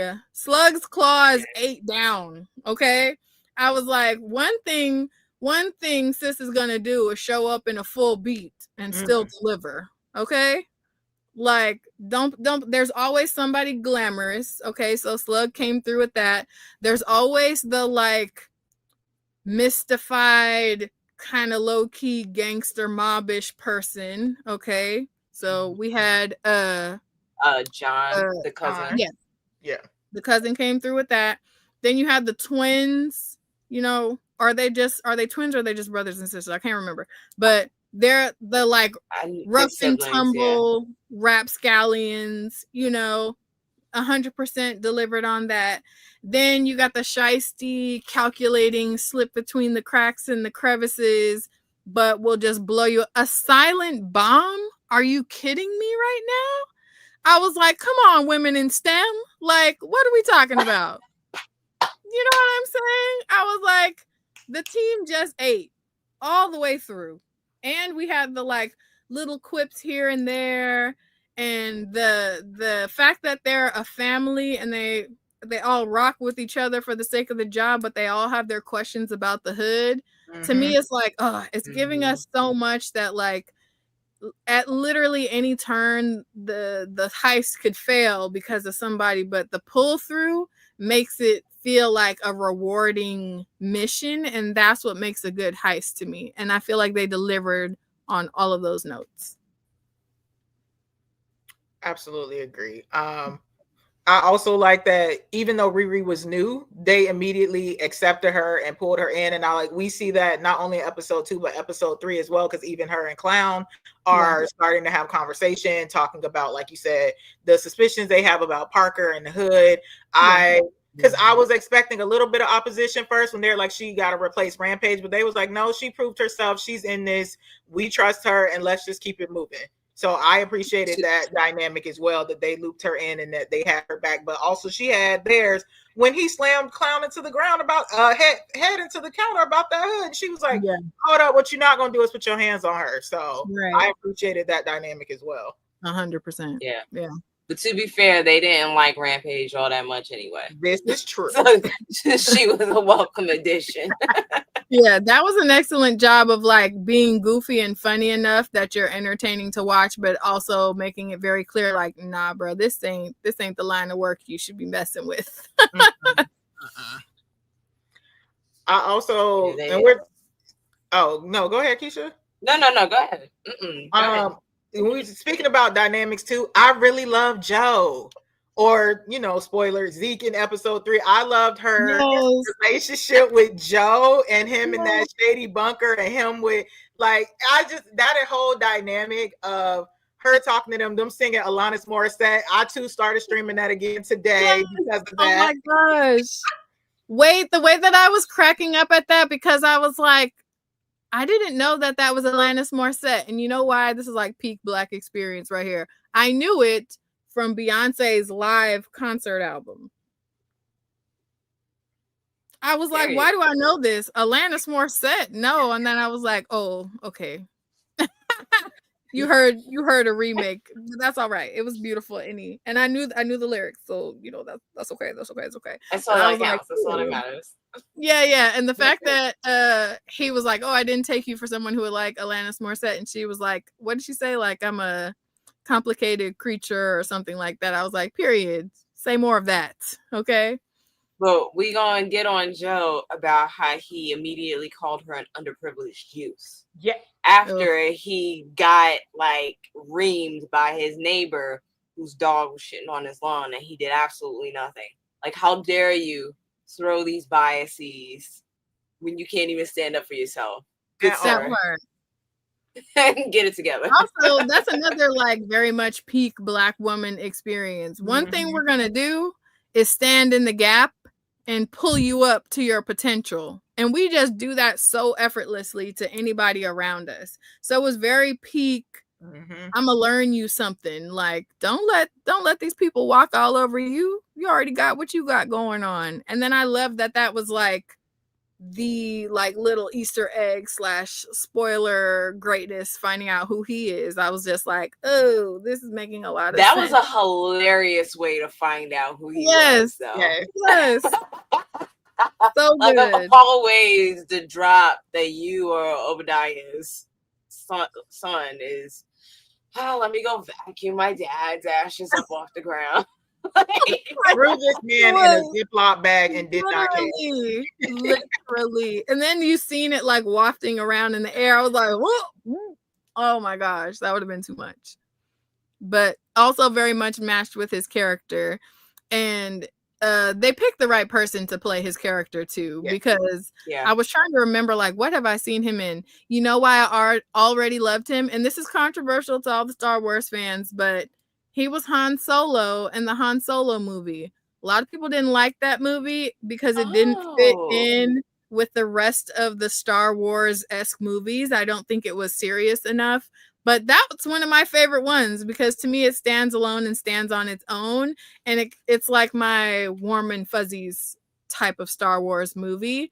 And it was so good. And it had a bunch of other people that I liked in it too. So I was like, why do I know him? Why do I just immediately feel endeared to him? And I was like, oh, that's right. He was Han Solo, like baby Han Solo.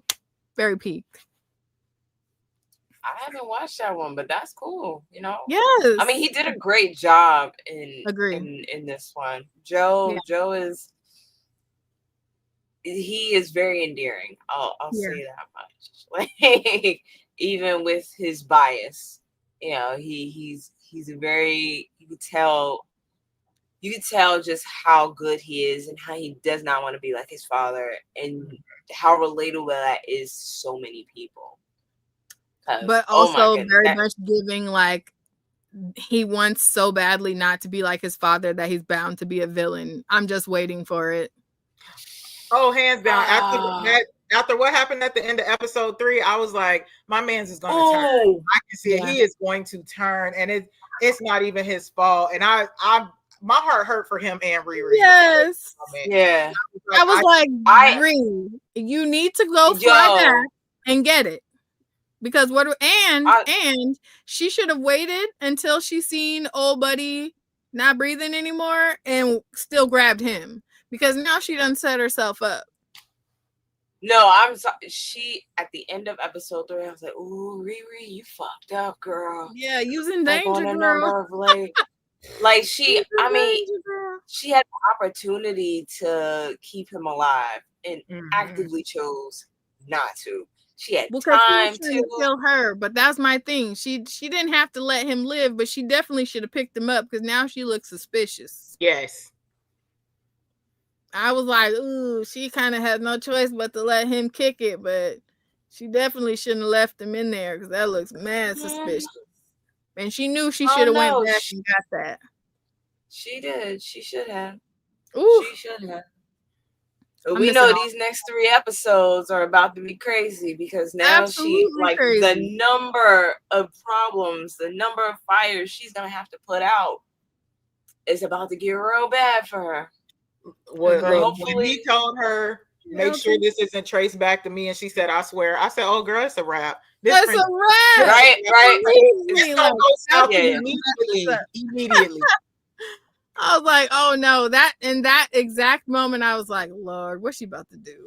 And then the fact that it was just like, oh, I gotta leave it there. Nah, she could have used the cover of going back to get old buddy as the reason to go grab that because I hate to say it because he was very endearing and came across as like a sweetie pie who was just kind of stepping into his power with her encouragement. And you see how it like went from 0 to 100 real quick just about the dog poop. So it's clear that the switch up is already there in him. So all it's gonna take is he didn't take it far enough for that, in my opinion. I'm sorry. Like I have it in my notes. I was like, come on, Joe, dig the crap out, put it on her front lawn, like on her front door. To me, that made sense because then she would know where it came from and she would know better than to do it again. But just cutting up her flowers, that could have been anybody. I was like, so to me, that also shows that the temper is there and him being reckless is there too.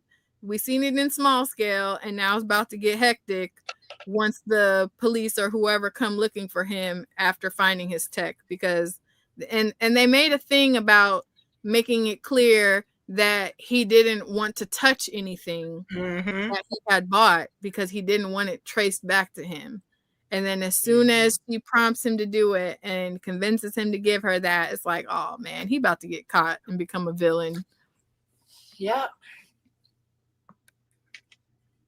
Okay, Rachel says, I really can't believe we only get 6 episodes with these characters. We can't possibly get enough of any of them. And I agree. Yeah. I don't know why I just assumed that it was going to be 9 episodes. Same. I was surprised when they were like, we're getting 3 this week and 3 next week. I was very surprised at that. I really thought we were getting more, but yeah, honestly, poor Rampage. Like, poor Rampage. I like this. I like this character. Andre did a great job. Yeah, he was doing his best. They said he was a loose end. They had to go ahead and cut that. 100%. He could not be out in the wind knowing what they do. I thought that was weird for him to just get entirely cut from the team. I thought they would have gave him some other job, but I guess they were like, nah, we're good. We're just going to kill him. It's fine. Okay, Bama said he knew it was Alanis Morissette since the 90s, period. Oh, okay. Okay, and then... Right, about Obadiah. Yeah. Okay, which is why I think they're really playing into that character. We're getting a 2nd season. Agree. We hope so. That's why we need to run it up so that 2nd season is a for sure thing. Because you see how they like to sleep on these series. Because if we're being for real, and I feel like this is a safe space to do that. Okay, Miss Marvel. Okay, Moon Knight. Okay. And She-Hulk. All deserve a season. Okay. Yeah. So the fact that, and then if we're being real, while WandaVision wasn't my favorite thing, you know what I'm saying? A lot more could have been said in that part 2, and even Agatha all along, they were like, nope, this is fine with just the one. We're not doing anything else. I'm just like, and everybody loved that. So it's like, nah, we gotta get these streams up. I can kind of let them slide with WandaVision because they said their idea, from what I read, is that it's supposed to be a trilogy with WandaVision, Agatha, and Vision Quest. Like that's their whole like this is the story. That's what I read. Now I don't know how accurate that is with Marvel, but they're saying Vision Quest is supposed to wrap up, and that's supposed to be like this whole cosmic trilogy they had for that story. And I was like, I can kind of see that too, because I'm like, if they were indeed going to give Wanda a Scarlet Witch movie, like what else would they have done in season 2 of WandaVision but to go look for the Vision that rolled off, and we end up in Vision Quest. So yeah, that's what. Yeah. Okay, come through, Dr. Hines. Period.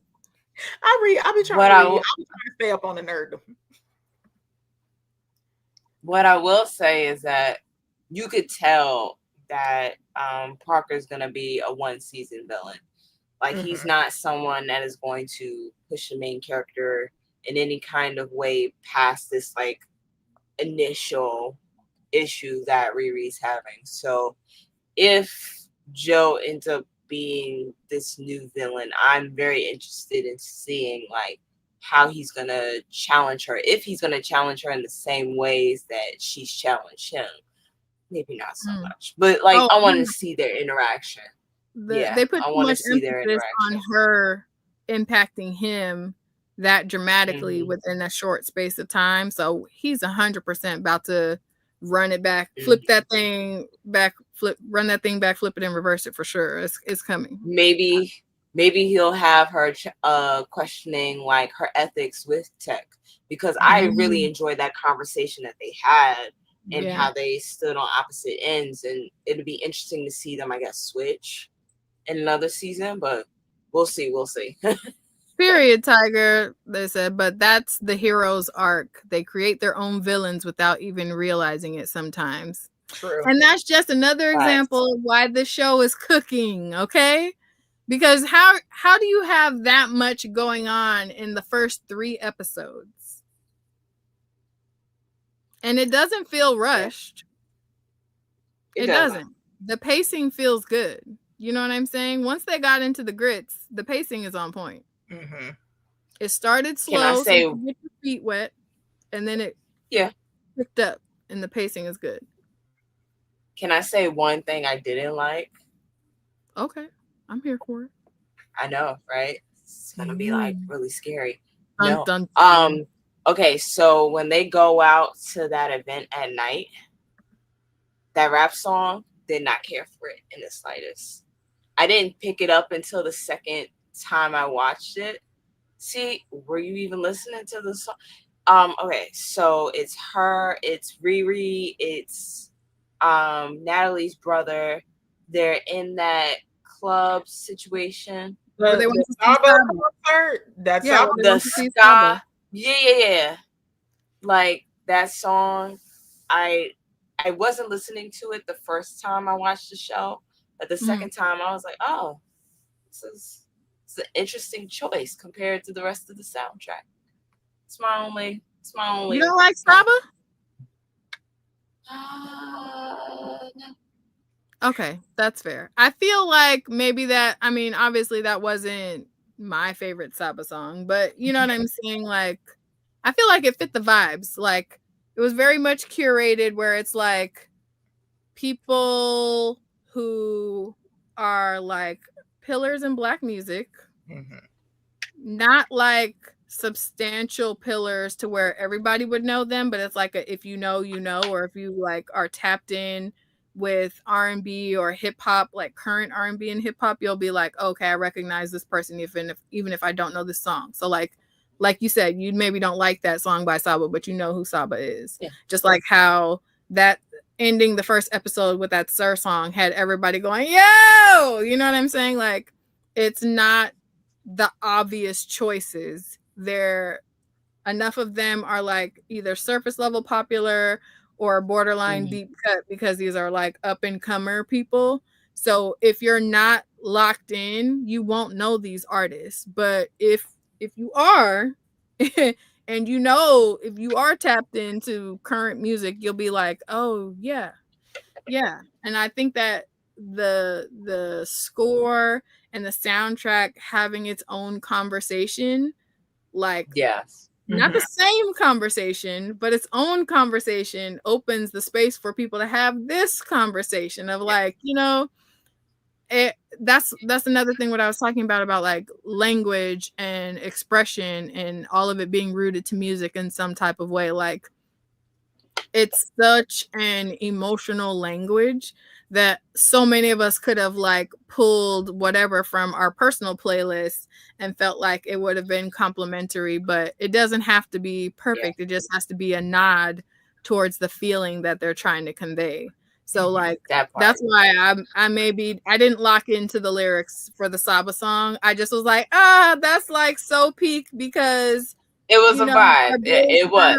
Wouldn't understand how dope that was that they went to go see Saba. You know what I'm saying? Like, I love that.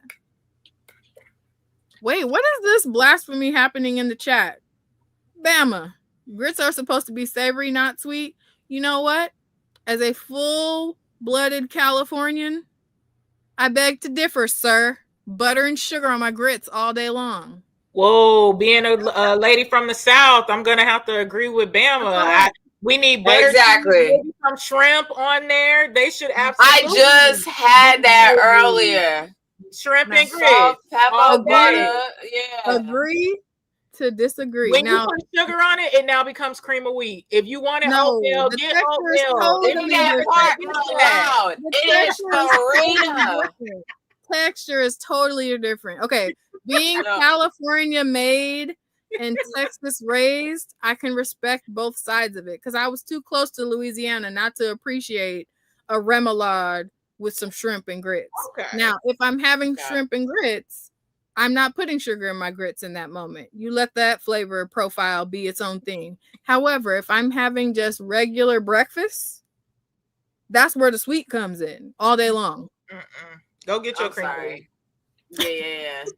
I will take my California L. I realize West Coast, you know, we introduce the sweet and the savory all the time. That's why we put fruit in every damn thing. I'll take my L. I get it. Y'all don't get it. But those who get it, get it. But we don't take this grit slander in the chat. Respectfully, we agree to disagree. Just don't touch my plate. You can continue. You can continue that slander. I'm sorry. We're gonna listen and we're gonna slightly judge. Just you see how did y'all peep this switch up? It be your own. I'm sorry. People. No, because this is a conversation. Said we can agree to disagree. Just don't touch my plate. And both of y'all come with the slander. I thought I'm sorry. Cool. I've had this fight in my own home for the last 17 years. We're good. I'm sorry. There is nothing more superior than grits with sugar. I mean, not sugar, salt, pepper, butter. You see how the good Lord corrected her tongue just that absolutely quick? Oh, absolutely not. We're not doing that. See, I said we could agree to disagree, and both of y'all decided that it was okay for the chat to roast me about my plate. I said, agree to disagree, just don't touch my plate. And don't worry, because I'm not going to fix your plate. You got a whole husband to do that.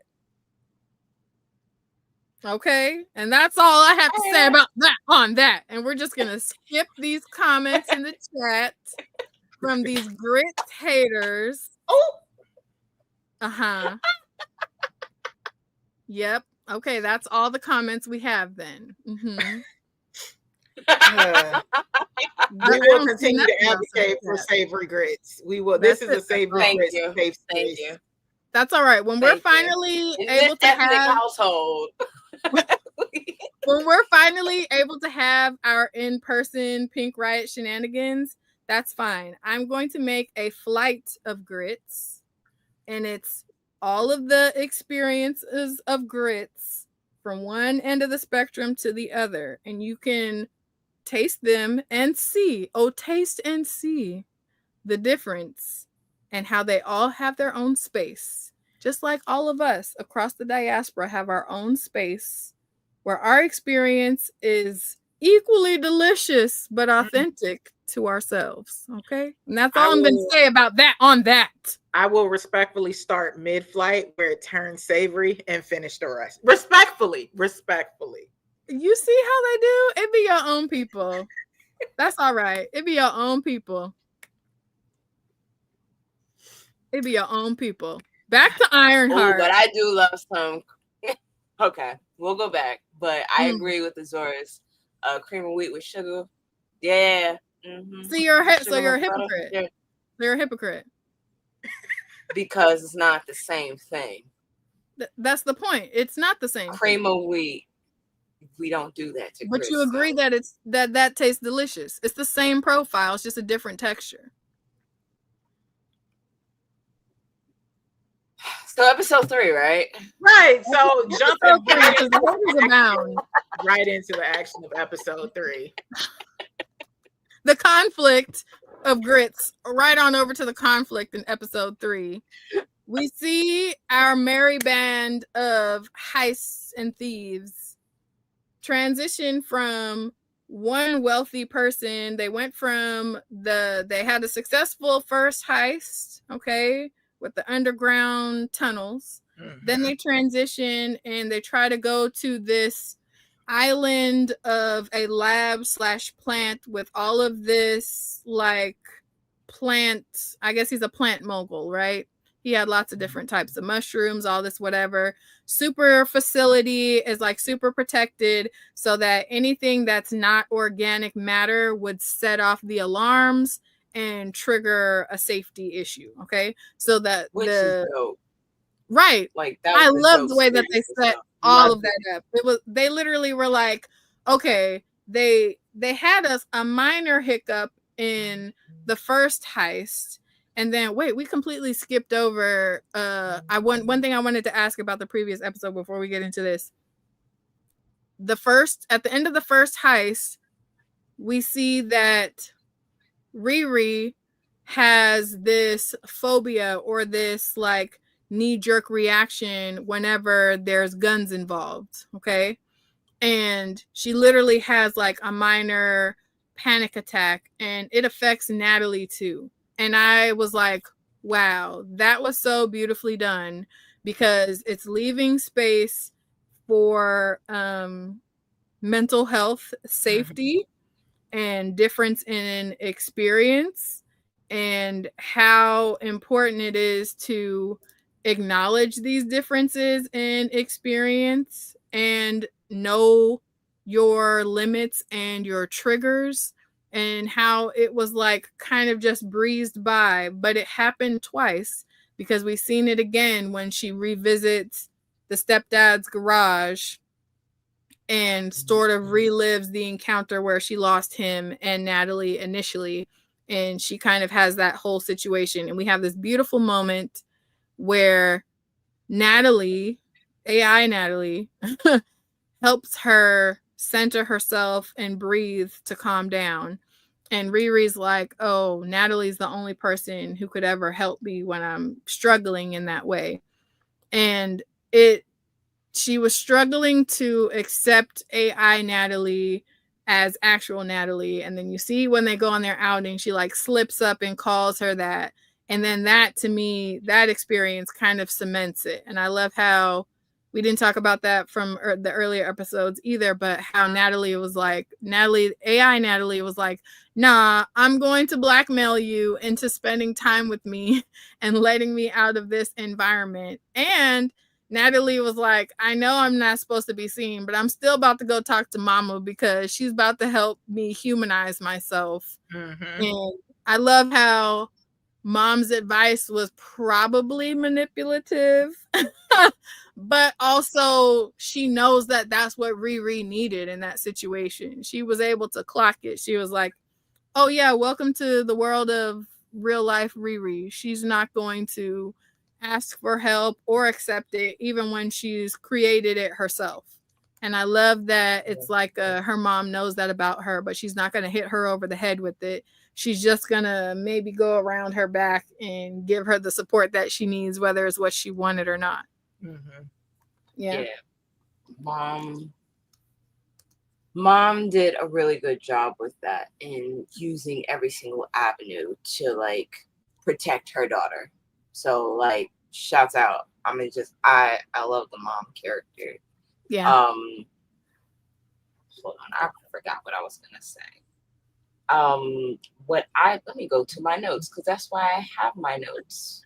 Right. My bad. I totally just jumped back episodes, but that was really important to me. I should have taken notes, because then they would have been more organized thoughts about it. But that was like too juicy of a thing not to mention, because we love some good representation and mental health rep as well. But I agree with you too. I think that it was important that they show what it's like to deal with grief and PTSD in real time, and then especially for young people, because as soon as Natalie froze up when they put that gun, I said, oh, that baby had PTSD. Like, we knew she was dealing with the grief, but I was like, oh, she's shutting down. And I think even when they showed it in episode 3, when Natalie's talking her through those panic attacks and telling her how to breathe and to basically recenter herself and what that looks like to get you to pull yourself out of that, or to have somebody who knows that they need to help pull you out of that, is just as equally as important to show you those strategies and those techniques to how to deal with that. So I'm glad you brought that up, because I had that in my notes and I forgot to say that too. So you keeping us all on track, Bree. Period. So we can safely like predict that, one, it's not Natalie that is glitching, it is Riri, because of how they are connected and how she created Natalie, right? I do like that. I'm enjoying how they are really setting Riri up in the very complex character that she is, because I'm excited to see how, once everything clicks, once she, I guess, processes everything she's dealing with, who she'll become at the end of this. I think it's just going to be magnificent. Absolutely magnificent. Yeah. So, I'm looking for, and I'm enjoying the magic that they're incorporating in it. Trying to figure out, because I've been seeing all the, is it going to be Dormammu, is it going to be Mephisto, like what's happening, who are the voices, where did the hood come from? So I love that now she's going to have to, we have the tech genes, we have the tech side, which I feel like the MCU needed to come back to, but also not forgetting, we still have this magic. So I love the incorporation of both of those, and I'm so curious and so excited to see where they're going to go with this hood and this magic storyline. See, I was confused initially because I saw the label techno magic thrown around, and so naturally I was like, oh, okay, so that means that there's a blend somewhere. So that confused me going into the story, but like I guess when you watch and you learn, they are fairly separate. Like we have Riri dealing with technology, and there's going to be this interaction with magic. So well, they're separate for now, but in some of the trailers they do show that upgrades to her suit end up showing us a lot of the symbols like what we've seen in Doctor Strange. So I'm leaning more towards it being a Dormammu situation, because the last time we seen them, he was getting handled up on by Doctor Strange, and honestly, I'm here for that. And that's another thing too. I'm like, do we feel like we're going to get any like cameo situations? Because I don't care. I would love a Doctor Strange pop up. You know what I mean? I was thinking the same thing, because I seen all of when they were like the Faust posters, and this may be Mephisto. However, me being the extra nerdy person I am, on Disney Plus, when they show you the suggested shows, they have all this Black Panther stuff, but they also have both of the Doctor Strange movies. Yes. And I said, well, why would they suggest Doctor Strange? I know we got this red cape. So I was like, are you trying to throw us off, or is Strange or somebody going to pop up? Because I was like, why would you suggest Doctor Strange to me? And I was like, I saw it. She's gonna need help. Why would you not? She's gonna need help with the magic aspect of even it. if it's not fully Doctor Strange, the last Sorcerer Supreme was Wong, wasn't it? Yes. And Wong shows up everywhere. We love Wong. Wait. This may be a long shot, but also if they're setting up the Young Avengers or retitling as champions, will America Chavez Universe jump, and she shows up because she also was in the Multiverse of Madness. So will we get like a post-credit scene? Like, girl, we gotta do this, and she comes in, because I'm like, maybe it might be a stretch, but I'm gonna throw it out there. So if it happens, y'all be like, yes, she said it. Wait, I've been waiting for them to do that. I've been waiting for them to bring the new characters in for years. It's been time. We need to see those young. I wanted to see these young kids finally in these movies, because they've been setting them up for years in the comics. Yes, we need them on camera now. So like, that's the one that I want to happen out of everything. Like, I want America Chavez. I want to see these younger superheroes in this. Yes. Yeah, I'm trying to find the little graphic that I seen, because it was showing like all of the next phase movies that are coming out, and there's a movie in 2027 that is just blank. And I feel like it's blank because if they put it, it would be like kind of spoilerful about who they're about to, you know what I'm saying? But it could go any number of ways. So I'm loving this America Chavez talk here, because she kind of has just been like sleeper hero, you know what I'm saying? Like she had her shine for a hot second. Now granted, we are having to like recoup after having to transition from Kang as the big bad, but I feel like that the path that they were going with Kang, they're still going to introduce the same concept, just with a different character with Doom at this point.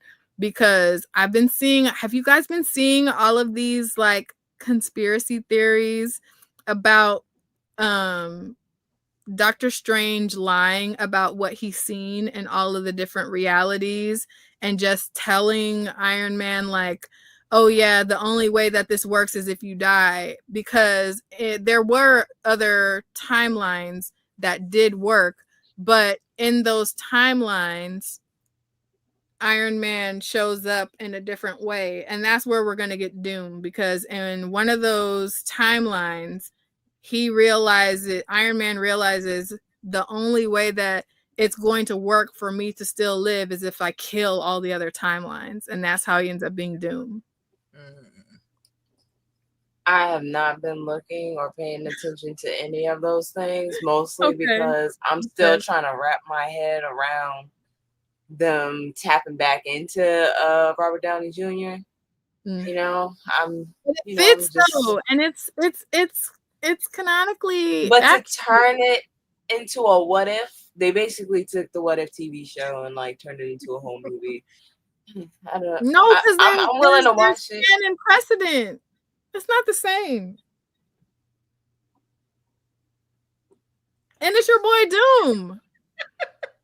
Keisha's not sold on it. I'm not, and I'm sold on comics Doom. That's my second husband. You know, we'll watch. Oh yeah, I've been obsessed with Doom for a few months. So I'm not gonna say no. I'm just gonna say I'm a hesitantly watch. Okay, so just to be clear, we're all leaning towards a Dormammu situation for Riri in the Hood, correct? Possibly. Only because of the suggested. I was leaning towards the Mephisto until I seen the suggested titles, and I was like, and then the previews when they show, like you said, the little Doctor Strange circles and symbols, and I'm just like, but it could be a fake out because Disney's good, Marvel's good for that too. So yeah, that's fair.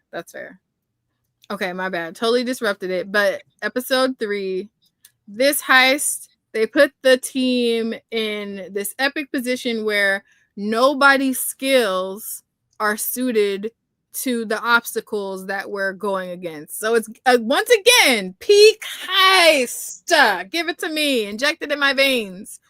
Putting us in a position where all of the superpowers or the skills that the people on the heist team have are not a match for the environment that they're going to get placed in. So we knew it was going to all go crazy town once they got in there. I love how that particular billionaire person, whatever, was just like, nah, I'm not doing it. Take this little money and go about your business, or you can take this L because I already know how my stuff is set up and all y'all about to die. Period. Can I just say, I don't know if anybody... you watched Hamilton, right? Okay, so hear me out. Because it's hard for me to see Anthony Ramos. Hold on, before this, we have to no. This has nothing to do with my bias. This has nothing to do with my bias. Regrets, I'm throwing salt. Dr. Hines, did you see the episode where Keisha had her issues and she's being salty over some Hamilton stuff? Okay, that's why I knew where this was going. Okay, I just had to make sure you had that context before she starts spouting this. Go ahead, Keisha. Anywho, no, just that interaction between Parker and the billionaire reminded me of the scene in Hamilton where, what's his name in Hamilton when he's Philip, and Philip is like, I gotta be like my father but bolder, and then the guy who's up in the balcony is like, yo, piss off, I know where to find you.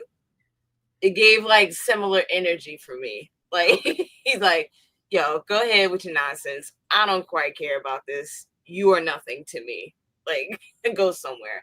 See, had nothing to do with my bias. Thank you very much. As long as you're acknowledging that it's a bias now, that's a win for me. I'll take it. I always knew it was a bias, and I have no problem addressing any of my biases. I work through them. I can do that too. Okay, so we get through this, and everything goes to shit, of course. I'm not going to hold y'all. I was screaming at the screen because I feel you, Riri. You need your sample of the Hood, but not at the risk of putting everybody in danger. Like, I feel like at a certain point you should have been like, I'm gonna just have to take this L because I'm too close. And Natalie kept warning her, like, don't go into that range with this sensor because it's not playing, whatever. Now look at all these people dead. You know what I mean? You had to do what you had to do. You had to have your way. That's what I said, girl. They told you your ego gonna get the best of you, ma'am. Fall back. What are we doing? Yeah, I feel like she could have taken any number of other opportunities to find out more about the hood that didn't put everybody in danger. And now you've exposed yourself, because if one other thing had gone wrong, she wouldn't have made it out of that compound. You know what I'm saying? And it was up to Natalie to save so many of the other people on the team.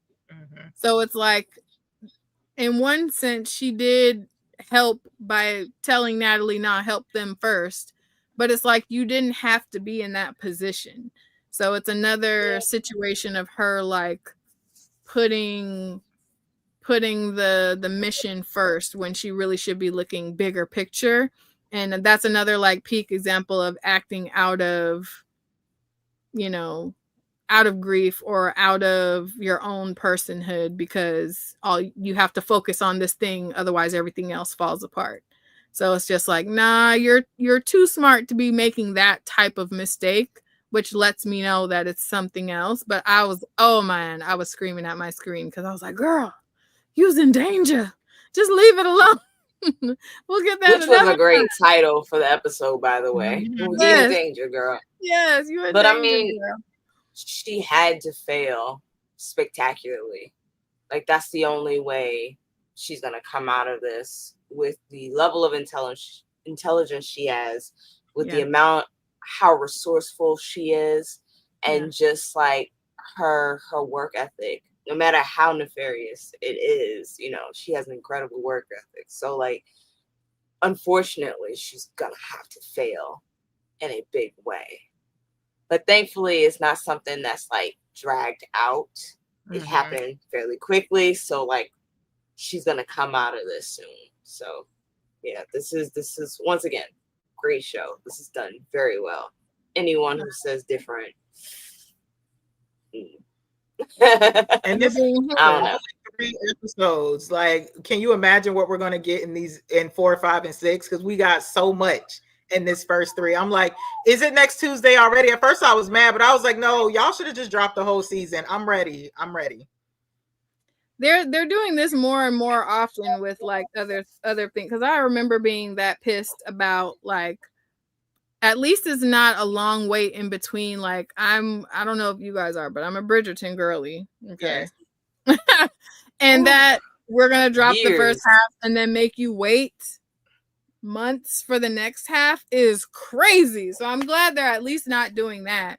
But I will say, that being said, it would be really cool if somehow they did the same thing so we wouldn't have as long to wait for season 2.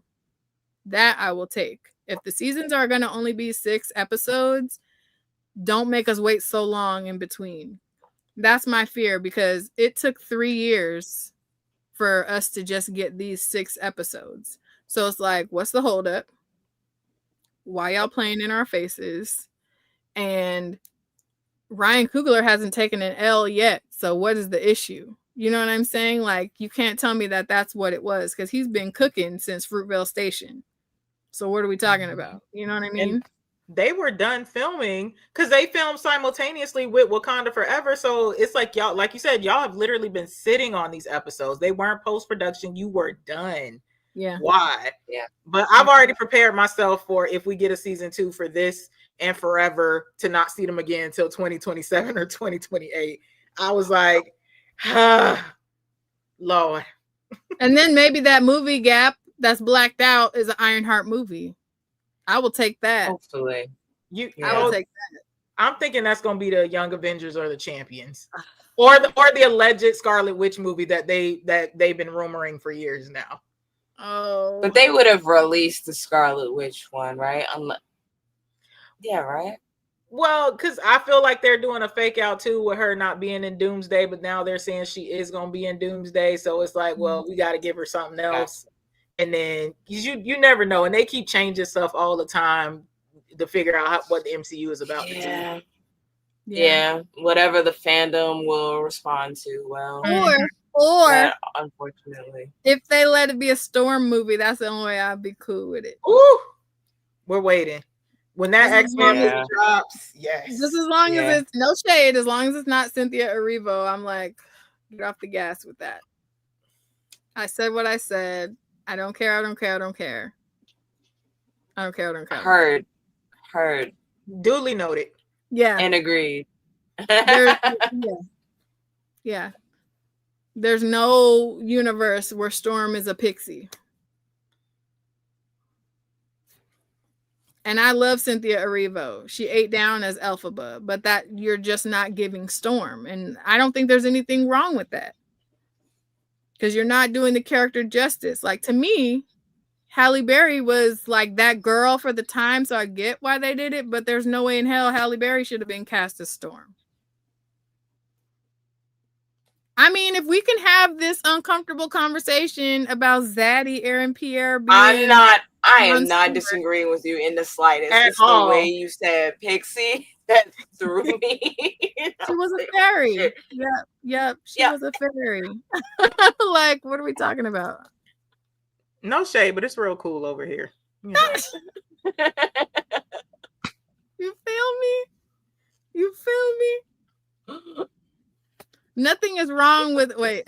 Thank you. No shade. We agree with Bree. Thank you. Yeah. So finally, y'all agreeing with me on I don't think anybody is disagreeing. No one. Nothing. And to be clear, nothing is wrong with Cynthia Erivo. Like I said, she ate down as Elphaba. She's been cooking on these Broadway streets. Mm-hmm. Those pipes don't lie. Literally put her in everything else. But she's not my Storm. Okay. Agreed. Storm is statuesque, regal, and commanding. Those are non-negotiables. Okay. She's also brown-skinned. Okay, which is why Halle Berry was ridiculous. Okay, I can say that. Mm-hmm. All right. Yes, you can. Absolutely. I promise. We are not. I'm not disagreeing. I'm not. Listen, I will keep saying this because I'm just putting it out into the universe. We said we're being Delulu all 2025. I don't remember her name because I'm terrible with actor and actresses' names. But we were talking about it on one episode. Jodie Turner-Smith. And it's crazy because it used to be, for me, it used to be DeWanda Wise. That's what I was thinking. Though, and she was my initial as well, was DeWanda Wise. Loved her. But now I can't get Jodie out of my mind. You know what I'm saying? Because the other people who I would have thought would have played Storm have already been Dora Milaje in other movies. Because that's what I thought Taylor Cole was going to be until Wakanda Forever. Well, in Wakanda until they made her someone else. So, yeah. But all in all, we enjoyed these 3 episodes. Yes. Absolutely. Yes. Oh, hold on. Let me finally use all of these things. Yes. Pink right. Period. Yes. And I'm just gonna continue with my Delulu energy and just throw it out there that I feel like we need to continue this conversation. So, Dr. Hines, I don't know what your schedule is looking like, but we need you back to talk about the next couple episodes. Look, I was just thinking that. I was just thinking, I was like, I don't want to be thirsty, but I'm like, 4, 5, and 6, I'll come back. And I was like, we get Raven on here and we can just be chopping it up. Yes. I'm down for it. I am so bring the Blerdy baddies all together to talk really. It wouldn't be able to happen next week, but I guess the week after that gives everybody enough time. You have 2 weeks to watch the whole show. Yeah. 2 weeks and to watch the whole show. Episode. Yeah. Yes. Okay. So let me what date is that? That is let her cook. Wait, are you looking at the Riot Google Calendar? Yep. That is July 10th. We just had a whole thing about this because I'm terrible with dates. Yeah. So not next week, but the week after. Dr. Hines, Dr. Stringfield, and Pink Riot, we're gonna be in here. and we're gonna Period. talk about the rest of the show. This is exciting. Dr. Stringfield was the original. Now I did forget to say that, so I am gonna give her flowers. Period. When I was in doc school, her public scholarship of her writing those articles about Ironheart also made me. I'm like, somebody else is out here doing it. I love it. She inspired me to keep it going. I have all her articles, so I'll be like, yeah, she is like the original Ironheart baddie. I will give her flowers for that, for her public scholarship. Amazing writer, genius. Love it. Love it.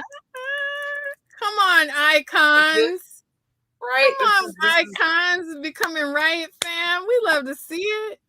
Period. This is great.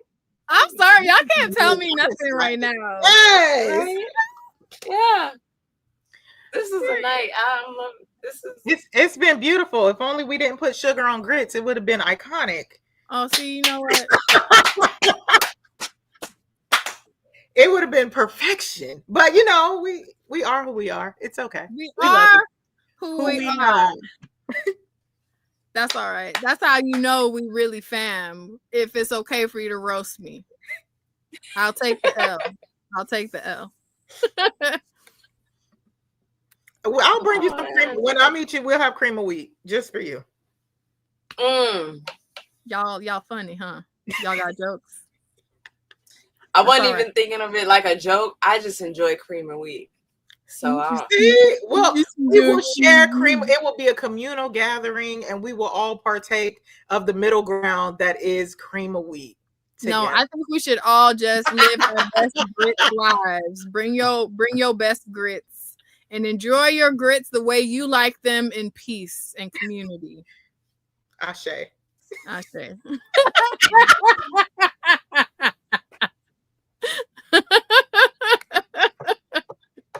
Yes. Okay. Okay. I'm here for it. There we go. You know, y'all peep I'm skipping over comments. I'm not taking the slander from the No grits bias. No grits bias. We're all bias. We're all friends here. There you go. We're all in this together. Yeah. Another Black scientist that was on that show. What was her name? Gabriella's best friend, the black girl, because the one that they wasn't doing her weave right, but she was a smart one. Musical. She was another brilliant black girl done wrong. Again, a peak example of not having a village around to advocate for you, because there's no way. There's no way that head should have been looking like that. Oh, Disney money. With Disney money. With Disney money is crazy. Okay. Nah, look at her. I will say, when they put her on the movie screen, they gave her one of them Tyler Perry wigs, but her outfits were on point, because I love the little matching sweaters and the plaid. I was here for it. Yeah. But that's why it made the hair so much more egregious of an oversight, because there's no way that somebody whose fits are that put together would have had their hair looking like that. Okay, I looked her up. Taylor McKessie. That was her name. They did Taylor wrong. Yeah. There she go. Yeah. Disney. Shame on you, Disney. We remember. The North and the South remembers. What you did to Taylor. And the West Coast and the East Coast. We all remember. We all remember. Never forget. Oh my gosh, that's crazy. Oh, that's so. Balamargulis. We remember. Yes, hair is important around here, guys. Like, very much so. It's a thing. But we acknowledge the space that you held, and we can also acknowledge that your village failed you in that moment. Agreed. Yes, but we appreciate y'all for coming through and kikiing with us and Dr. Hines. We had such a time coming together in community and lifting each other up, dragging each other down about grits, and then wrapping it up with some Ironheart love. It was such a good time. We appreciate everyone who pulled up in the chat. Make sure that you like, share, follow, subscribe on all US platforms. And if you're driving in your car and you're missing the vibes, Make sure that you check us out on Spotify because we're a podcast now. It's a vibe. So you can catch this week's episode next week on Spotify. You know, run up those numbers. That's another thing you could play in the background because we're trying to do numbers on all platforms. We couldn't do it without you. So if you have Spotify, show us some love over there.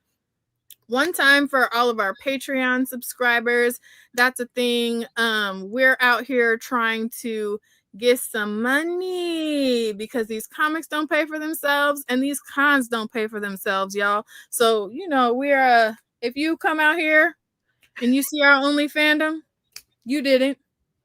Mind your business. Because these comics ain't gonna pay for themselves. You feel me?